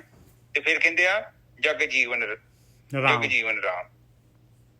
ਤਜ ਦਾ ਮਤਲਬ ਹੈਗਾ ਤਜੋ, ਜਿਹੜਾ ਭਰਮ ਨੂੰ ਤਜੋ, ਭਰਮ ਦੇ ਨਾਲ ਆ ਤਜੋ, ਜਿਹੜਾ ਹੈ ਰੇ ਮਨ ਹਰ ਭਜ ਭਰਮ ਤਜੋ ਜਗ ਜੀਵਨ ਰਾਮ। ਫਿਰ ਜਗ ਜੀਵਨ ਰਾਮ ਹੀ ਰਹਿ ਜਾਊਗਾ, ਤੇਰਾ ਆਪਣਾ ਸਰੀਰ ਦਾ ਵੀ ਬਹੁਤ ਖਤਮ ਹੋ ਜਾਏਗਾ। ਹਾਂਜੀ ਵੀਰ ਜੀ। ਠੀਕ ਹੈ ਜੀ। ਉਹ ਕਹਿੰਦੇ ਜੇ ਤਜੋ ਕੀਤਾ ਤੇ ਤੇਰੇ ਅੰਦਰ ਗਿਆਨ ਪ੍ਰਗਟ ਹੋ ਜਾਏਗਾ, ਤੇ ਫਿਰ ਕੀ ਹੋ ਜਾਏਗਾ? ਤੈਨੂੰ ਪ੍ਰਮਾਤਮਾ ਦਾ ਪਤਾ ਲੱਗ ਜਾਏਗਾ, ਤੈਨੂੰ ਗਿਆਨ ਹੋ ਜਾਏਗਾ। ਠੀਕ ਹੈ ਜੀ। ਹਾਂਜੀ ਨੇ ਜੈਸਾ ਰਹਾਓ ਆਵਤ ਕਛੂ ਨਾ ਦੀਸੇ ਹੀ ਨਹ ਦੀਸੇ ਜਾਤ। ਕਹਿੰਦੇ ਕਿਸੇ ਨੇ ਕੁਛ ਆਉਂਦਾ ਨਹੀਂ ਹੈ ਤੇ ਕੁਛ ਜਾਂਦਾ ਨਹੀਂ ਹੈ। ਇਹ ਖੇਡ ਹੈਗੀ ਆ। ਇਹ ਇਸ ਤਰ੍ਹਾਂ ਹੀ ਜਿਹੜੀ ਹੈ ਖੇਡ ਮਾਲਕ ਪਰਮਾਤਮਾ ਦੀ ਚੱਲਦੀ ਹੈ। ਕੁਛ ਨਹੀਂ ਆਉਂਦਾ ਤੇ ਕੁਛ ਨਹੀਂ ਜਾਂਦਾ, ਕੁਛ ਜੰਮਦਾ ਨਹੀਂ, ਕੁਛ ਮਰਦਾ ਨਹੀਂ ਆ। ਆਵਤ ਕਛੂ ਨਾ ਦੀਸੇ ਹੀ ਨਹ ਦੀਸੇ ਜਾਤ, ਜਹ ਉਪਜੈ ਬਿਨਸੇ ਤਹੀਂ ਜੈਸੇ ਪੁਰਵਨ ਪਾਤ। ਇਹ ਤਾਂ ਐਸਾ ਹੈ ਭਾਈ, ਜਿੱਥੇ ਕੋਈ ਚੀਜ਼ ਪੈਦਾ ਹੋ ਰਹੀ ਹੈ ਉੱਥੇ ਹੀ ਉਹ ਬਿਨਸ ਰਹੀ ਹੈ। ਜਿਵੇਂ ਜਿਹੜਾ ਹੈਗਾ ਪੂਰਵਨ ਕਹਿੰਦੇ, ਉਹ ਚੌਪੱਤੀ ਹੁੰਦੀ ਹੈ ਜਿਹੜੀ ਕਿ ਤਲਾਅ ਦੇ ਅੰਦਰ ਜਿਹੜੀ ਹੈ, ਜਿੱਥੇ ਕਮਲ ਵਗੈਰਾ ਹੁੰਦੇ ਆ, ਅਤੇ ਉੱਥੇ ਜਿਹੜੀ ਜਦ ਬਰਸਾਤ ਹੁੰਦੀ ਹੈ ਚੌਪੱਤੀ ਹੋ ਜਾਂਦੀ ਹੈ, ਪਾਣੀ ਆ ਜਾਂਦਾ ਤਲਾਅ ਦੇ ਵਿੱਚ ਭਰ ਜਾਂਦਾ ਹੈ, ਅਤੇ ਜਦ ਪਾਣੀ ਸੁੱਕ ਜਾਂਦਾ ਹੈ ਅਤੇ ਚੌਪੱਤੀ ਵੀ ਗਾਇਬ ਹੋ ਜਾਂਦੀ ਹੈ। ਉਵੇਂ ਦਾ ਜਿਹੜਾ ਹੈਗਾ ਇਹ ਰਚਨਾ ਹੈਗੀ ਆ ਭਾਈ। ਹਾਂਜੀ ਵੀਰ, ਮਤਲਬ ਜਿੱਦਾਂ ਦੀ ਵੀਰ ਜੀ, ਜਿੱਦਾਂ ਚੇਤਨਾ ਆਉਂਦੀ ਹੈ ਬੀਜ ਦੇ ਰੂਪ ਚ, ਤੇ ਜਦੋਂ ਜਾਣ ਲੱਗੇ ਵੀ ਸੁੰਗੜ ਕੇ ਚੇਤਨਾ ਬੀਜ ਦੇ ਰੂਪ ਚ ਹੀ ਚਲੀ ਜਾਂਦੀ ਹੈ। ਬਸ ਸਰੀਰ ਮਿਲਿਆ ਹੈ ਆਪਾਂ ਨੂੰ, ਜਿਹੜੀ ਹੈਗੀ ਸਰੀਰ ਬਸ ਉਹ ਯਾਤਰਾ ਵਾਸਤੇ ਮਿਲਿਆ। ਹਾਂ, ਬਸ ਇੰਨਾ ਹੀ ਹੈਗਾ। ਬਿਲਕੁਲ ਆਪਾਂ ਨੂੰ ਉਸੇ ਵਾਸਤੇ ਜਿਹੜਾ ਹੈਗਾ ਆਪਾਂ ਨੂੰ ਸਰੀਰ ਮਿਲਿਆ ਹੈ ਬਈ। ਇਹ ਖੇਡ ਚੋਂ ਨਿਕਲਣ ਵਾਸਤੇ ਮਾਲਕ ਨੇ ਬਣਾਇਆ ਹੈ। ਐਸਾ ਜਿਹੜਾ ਹੈਗਾ ਇਹ ਆਪਾਂ ਨੂੰ ਇੱਕ ਚਾਂਸ ਦੇ ਦਿੰਦਾ ਹੈ ਮਨੁੱਖੀ ਸਰੀਰ। ਬਾਕੀ ਸਾਰੇ ਸਰੀਰ ਜਿਹੜੇ ਹੈਗੇ ਉਹ ਤਾਂ ਭੋਗੀ ਜੂਨਾਂ ਹੈਗੀਆਂ, ਉਹਨਾਂ ਨੇ ਭੋਗ ਕੇ ਮਨੁੱਖੀ ਸਰੀਰ ਪਾਉਣਾ ਹੈ। ਬਸ ਉਹਨਾਂ ਦਾ ਟਾਰਗੇਟ ਉਹ ਮਨੁੱਖੀ ਸਰੀਰ ਪਾਉਣਾ ਹੈ। ਆਪਣਾ ਹੈਗਾ ਵੀ ਪਰਮਾਤਮਾ ਦੇ ਨਾਲ ਜਿਹੜੀ ਆਪਣੀ ਆਤਮਾ ਨੂੰ ਦੇਖਣਾ ਹੈ। ਆਹੀ ਆ ਬਸ, ਇੰਨਾ ਕੁ ਭੇਤ ਹੈਗਾ। ਹਾਂਜੀ ਵੀਰ ਜੀ। ਹਾਂਜੀ ਠੀਕ ਹੈ ਜੀ। ਆਵਤ ਕੁਛ ਨਾ ਕਛੂ ਨਾ ਦੀਸੇ, ਹਾਂ ਨਾ ਦੀਸੇ ਜਾਤ। ਹੁਣ ਆਉਂਦਾ ਜਾਂਦਾ ਕੌਣ ਹੈ? ਵੇਖਿਆ ਕਿਸੇ ਨੇ? ਤੁਹਾਨੂੰ ਪਤਾ ਕੋਈ ਆਉਂਦਾ ਜਾਂਦਾ? ਲੋਕੀ ਪਰ ਗੱਪਾਂ ਮਾਰ ਦਿੰਦੇ। ਇੱਥੋਂ ਨਿਕਲ ਕੇ ਉੱਥੇ ਜਾਵਾਂਗੇ, ਉੱਥੇ ਇੱਕ ਲੋਕ ਬਣਿਆ ਹੋਇਆ, ਉੱਥੇ ਬੈਠਾ ਹੋਇਆ ਤੁਹਾਡਾ ਧਰਮਰਾਜ, ਉਹ ਤੁਹਾਡਾ ਹਿਸਾਬ ਕਿਤਾਬ ਕਰਨ ਦਿਆ। ਉਹ ਕਹਿੰਦੇ ਕਿ ਕੋਈ ਆਉਂਦਾ ਨਹੀਂ, ਕੋਈ ਜਾਂਦਾ ਨਹੀਂ, ਜਿੱਥੇ ਜਾਣਾ ਆਪਾਂ ਆਲਰੇਡੀ ਉੱਥੇ ਬੈਠੇ ਆ। ਆਪਾਂ ਚੇਤਨਾ ਦਾ ਸਰੂਪ ਆ। ਇਹ ਨਾ ਗੌਰ ਇਹ ਨਾ ਜਿਹੜਾ ਹੈ ਨਾ, ਬਸ ਇਹੀ ਚੀਜ਼ ਹੈਗੀ ਆ ਕਿ ਇਹਨੂੰ ਹੀ ਮਾਇਆ ਕਹਿੰਦੇ ਆ। ਕਹਿੰਦੇ ਜੈ ਉਪਜੇ ਬਿਨਸੇ ਤਹੀਂ ਜੈਸੇ ਪੁਰਵਨ ਪਾਤ। ਕਹਿੰਦੇ ਇਹੀ ਮਾਇਆ ਹੈਗੀ ਭਾਈ। ਆਪਾਂ ਨੂੰ ਸਾਰਾ ਦੇਖ ਲਓ, ਕਿੰਨੇ ਆਕਾਰ, ਕਿੰਨੇ ਪੈਦਾ ਹੁੰਦੇ ਲੱਗਦੇ ਆ, ਕਿੰਨੇ ਜਾਂਦੇ ਲੱਗਦੇ ਆ, ਸਾਰਾ ਕੁਛ ਜਿਹੜਾ ਹੈਗਾ ਇਹ ਪ੍ਰਕਿਰਤੀ ਕਿਸ ਤਰ੍ਹਾਂ ਜਿਹੜੀ ਹੈ ਸੱਚ ਲੱਗਦੀ ਆ ਆਪਾਂ ਨੂੰ। ਬਸ ਕਹਿੰਦੇ ਇਹੀ ਖੇਡ ਆ ਮਾਲਕ ਪਰਮਾਤਮਾ ਦੀ। ਨਾ ਕੋਈ ਆਉਂਦਾ ਹੈ, ਨਾ ਕੋਈ ਜਾਂਦਾ ਹੈ। ਹਾਂਜੀ ਵੀਰ ਜੀ। ਮੈਂ ਤੇ ਇਹ ਕਹਿੰਦਾ ਨਿੱਜਰ ਸਾਹਿਬ, ਮੈਂ ਇੱਕ ਛੋਟਾ ਜਿਹਾ ਮੇਰਾ ਐਕਸਪੈਰੀਮੈਂਟ ਕਰੋ। ਤੁਸੀਂ ਅੱਖਾਂ ਬੰਦ ਕਰਕੇ ਆਪਣੇ ਹੱਥ ਤੇ ਹੱਥ ਫੇਰ ਕੇ ਵੇਖੋ, ਇੱਥੇ ਹੈ ਕੁਛ ਵੀ ਨਹੀਂ ਆ। ਹਾਂ, ਇਹ ਭਰਮ ਆ। ਉਹ ਕਹਿੰਦੇ ਇੰਦਰਜਾਲ ਆ, ਜੈਸਾ ਹੋਵੇ, ਜੈਸਾ ਦਿਸੇ ਹੋਵੇ ਨਾ ਤੈਸਾ, ਬਾਣੀ ਚ ਲਿਖਿਆ ਹੈ। ਜਿੱਦਾਂ ਦਾ ਦਿਖਦਾ ਉਦਾਂ ਦਾ ਨਹੀਂ ਹੈਗਾ ਇਹ। ਔਰ ਏਦਾਂ ਦਾ ਭਰਮ ਪੈਂਦਾ ਹੈ ਕਿ ਬੰਦਾ ਕਿਸੇ ਯਾਤਰਾ ਤੇ ਜਾ ਰਿਹਾ, ਪਤਾ ਨੀ ਕਿੱਥੇ ਪਹੁੰਚਣਾ ਹੈ। ਆਪਾਂ ਜਿਹੜੇ ਆ ਨਾ, ਆਪਾਂ ਬਹੁਤ ਪੁਰਾਣੇ ਹਾਂ, ਬਹੁਤ ਪੁਰਾਣੇ। ਇਹ ਬਾਣੀ ਚ ਵੀ ਲਿਖਿਆ ਹੈ ਔਰ ਸੱਚ ਵੀ ਹੈ ਕਿ ਇਹ ਧਰਤੀਆਂ, ਸੂਰਜ, ਚੰਦ, ਤਾਰੇ ਵੀ ਨਹੀਂ ਹੈਗੇ ਸੀ ਜਦੋਂ ਮੈਂ ਸੀ। ਮੈਂ ਬਹੁਤ ਪੁਰਾਣਾ ਹੈ, ਬਹੁਤ। ਐਸੇ ਘਰ ਹਮ ਬਹੁਤ ਬਸਾਏ। ਮੈਂ ਕਹਿੰਦਾ ਬੜੇ ਘਰ ਬਸਾਏ, ਬਹੁਤ ਪੁਰਾਣਾ ਹੈ ਮੈਂ। ਆਪਾਂ ਵੀ ਸਾਰੇ ਬਹੁਤ ਪੁਰਾਣੇ ਆ। ਜਿਹੜਾ ਸਾਡੇ ਅੰਦਰ ਤੱਤ ਹੈ ਨਾ, ਦੇਖੋ, ਉਹ ਨਾ ਬੁੱਢਾ ਹੁੰਦਾ ਨਾ ਜਵਾਨ ਹੁੰਦਾ ਜੇ, ਉਦਾਂ ਹੀ ਰਹਿੰਦਾ। ਉਹ ਆਪਣੇ ਅੰਦਰ ਜਿਹੜਾ ਸੁਰਤੀ ਕਹਿ ਲਓ, ਚੇਤਨਾ ਕਹਿ ਲਓ, ਆਤਮਾ ਕਹਿ ਲਓ, ਜੋ ਵੀ ਮਰਜ਼ੀ ਕਹਿ ਲਓ ਉਹਨੂੰ, ਉਹ ਬਜ਼ੁਰਗ ਨਹੀਂ ਹੁੰਦਾ। ਉਹਦੇ ਉੱਤੇ ਸਮੇਂ ਦਾ ਕੋਈ ਪ੍ਰਭਾਵ ਨਹੀਂ ਹੈਗਾ। ਜੋ ਉਹ ਨਾ ਆਉਂਦਾ ਤੇ ਨਾ ਹੀ ਜਾਂਦਾ, ਇੱਕ ਸਥਿਰ ਤੱਤ ਹੈਗਾ, ਸ਼ਕਤੀ ਹੈਗੀ। ਹਾਂਜੀ ਠੀਕ ਹੈ ਨਿਜਰ ਸਾਹਿਬ, ਅਗਲੀ ਤੁਕ ਬੋਲੋ। ਹਾਂ, ਮਿਥਿਆ ਕਰ ਮਾਇਆ ਤਜੀ ਸੁਖ ਸਹਿਜ ਵਿਚਾਰ। ਬਸ ਕਹਿੰਦੇ ਆਹੀ ਹੈਗੀ। ਜਿਹੜੇ ਇਨਸਾਨ ਨੇ ਜਿਹੜਾ ਹੈਗਾ ਇਹਨੂੰ ਭਰਮ ਨੂੰ, ਮਾਇਆ ਨੂੰ ਜਿਹੜਾ ਹੈ ਮਿਥਿਆ ਸਮਝ ਕੇ ਇਹਨੂੰ ਜਿਹੜਾ ਹੈਗਾ ਇਹ ਭਰਮ ਨੂੰ ਦੂਰ ਕਰ ਲਿਆ। ਮਾਇਆ ਤਜੀ ਦਾ ਮਤਲਬ ਹੈ ਵੀ ਮਾਇਆ ਜਿਹੜੀ ਹੈਗੀ ਤਜ ਦਿੱਤੀ ਵੀ ਮਾਇਆ, ਮੈਂ ਹੁਣ ਜਿਹੜੀ ਰੋਟੀ ਨਹੀਂ ਖਾਣੀ, ਮੈਂ ਹੁਣ ਜਿਹੜਾ ਹੈਗਾ ਮਾਇਆ ਨਹੀਂ ਲੈਣੀ, ਮੈਂ ਹੁਣ ਕੰਮ ਨਹੀਂ ਕਰਨਾ, ਉਹ ਗੱਲ ਨਹੀਂ ਹੈ ਭਾਈ। ਇਹ ਭਰਮ ਜਿਹੜਾ ਹੈਗਾ ਉਸ ਭਰਮ ਨੂੰ ਤਜ ਦਿੱਤਾ, ਉਹਦੇ ਨਾਲ ਅਟੈਚਮੈਂਟ ਨਹੀਂ ਰੱਖੀ ਅੰਦਰੋਂ। ਉਹਨੂੰ ਜਿਹੜਾ ਹੈਗਾ ਸਿਰਫ ਇੱਕ ਜਿਹੜਾ ਹੈਗਾ ਇੱਕ ਆਪਣੇ ਜਿਹੜੇ ਹੈਗੇ ਆਪਣੀ ਯਾਤਰਾ ਦੇ ਵਾਸਤੇ ਸੁਵਿਧਾ ਸਮਝ ਲਿਆ। ਮਿਥਿਆ ਕਰ ਮਾਇਆ ਤਜੀ ਸੁਖ ਸਹਿਜ ਵਿਚਾਰ। ਇਹ ਗੁਰੂ ਦੀ ਮੱਤ ਨੂੰ ਵਿਚਾਰਿਆ, ਗਿਆਨ ਨੂੰ ਵਿਚਾਰਿਆ ਤੇ ਸੁਖ ਸਹਿਜ ਅਵਸਥਾ ਆ ਜਾਏਗੀ ਉਹਦੇ ਅੰਦਰ। ਕਹਿ ਕਬੀਰ ਸੇਵਾ ਕਰੋ ਮਨ ਮੰਝ ਮੁਰਾਰ।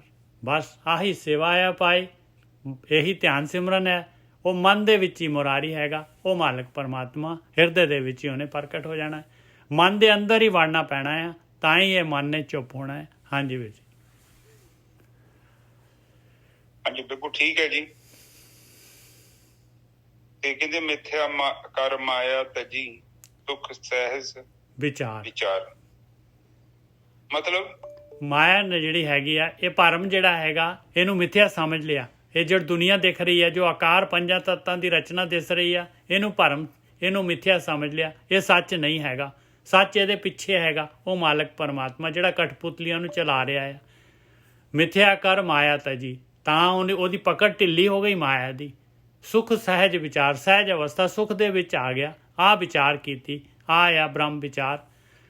ਫਿਰ ਜਿਹੜਾ ਹੈਗਾ ਕਹਿ ਕਬੀਰ ਸੇਵਾ ਕਰੋ ਮਨ ਮਜੇ ਮੁਰਾਰ। ਬਸ ਫਿਰ ਤਾਂ ਮੁਰਾਰੀ ਰਹਿ ਗਿਆ ਮਨ ਦੇ ਵਿੱਚ, ਔਰ ਉਹਦੀ ਭਗਤੀ ਰਹਿ ਗਈ ਭਾਈ। ਜੋਤ ਦੇ ਵਿੱਚ ਜੋਤ ਰਲ ਜਾਣੀ ਆ। ਉਹ ਮਾਲਕ ਪਰਮਾਤਮਾ ਮਨ ਦੇ ਵਿੱਚ ਹੀ ਹੈਗਾ। ਹਾਂਜੀ ਵੀਰ ਜੀ ਬਿਲਕੁਲ ਠੀਕ ਹੈ ਜੀ। ਕਹਿੰਦੇ ਗਿਆਨ ਹੋ ਜਾਣਾ, ਪਤਾ ਲੱਗ ਜਾਣਾ ਕਿ ਇਹ ਜਿਹੜਾ ਜੋ ਦਿਖਾਈ ਦੇ ਰਿਹਾ ਸੰਸਾਰ ਹੈ ਮਿਥਿਆ ਹੈ। ਮਿਥਿਆ ਮਤਲਬ ਕਿ ਇਹ ਪਰਿਵਰਤਨਸ਼ੀਲ ਹੈ, ਇਹਦੇ ਨਾਲ ਜ਼ਿਆਦਾ ਬਹੁਤਾ ਉਲਝਣਾ ਨਹੀਂ ਹੈ। ਕਿ ਉਲਝਣ ਦਾ ਮਤਲਬ ਹੀ ਹੈ ਕਿ ਬਾਰ-ਬਾਰ ਜੰਮਣਾ ਤੇ ਮਰਨਾ। ਜਿੱਦਾਂ ਭਾਪ ਵੇਖ ਲਓ, ਉਹਨੂੰ ਗਰਮ ਕਰੀਦਾ ਤੇ ਉਹ ਪਾਣੀ ਤੋਂ ਭਾਪ ਬਣ ਜਾਂਦੀ ਆ। ਜਦੋਂ ਭਾਪ ਠੰਡੀ ਹੋ ਗਈ ਫਿਰ ਪਾਣੀ ਬਣ ਗਈ। ਇਸੇ ਹੀ ਤਰ੍ਹਾਂ ਆਪਾਂ ਬਾਰ-ਬਾਰ ਘੁੰਮ ਰਹੇ ਹਾਂ। ਤੇ ਫਿਰ ਜਦੋਂ ਗਿਆਨ ਹੋ ਗਿਆ ਕਿ ਮਿਥਿਆ ਹੈ ਸੰਸਾਰ, ਇਹ ਸੰਸਾਰ ਜਿਹੜਾ ਹੈ, ਇੱਥੇ ਫਿਰ ਜ਼ਿਆਦਾ ਆਪਾਂ ਗੜਬੜ ਨਹੀਂ ਕਰਨੀ, ਕਿਉਂਕਿ ਇਹ ਮਿਥਿਆ ਵਾ। ਔਰ ਜੇਕਰ ਆਪਾਂ ਗੜਬੜ ਕਰਦੇ ਹਾਂ ਤਾਂ ਫਿਰ ਆਪਾਂ ਇਹਦੇ ਨਾਲ ਵੱਜ ਜਾਂਦੇ ਹਾਂ। ਪ੍ਰਕਿਰਤੀ ਫਿਰ ਛੱਡਦੀ ਨਹੀਂ ਹੈ ਬੰਦੇ ਨੂੰ। ਜਿਹੜਾ ਤੁਹਾਡਾ ਕਰੈਕਟਰ ਆ, ਤੁਹਾਨੂੰ ਉਹਨੂੰ ਪਲੇ ਕਰਨਾ ਪਊਗਾ, ਹੋਰ ਕੋਈ ਵੀ ਤਰੀਕਾ ਨਹੀਂ।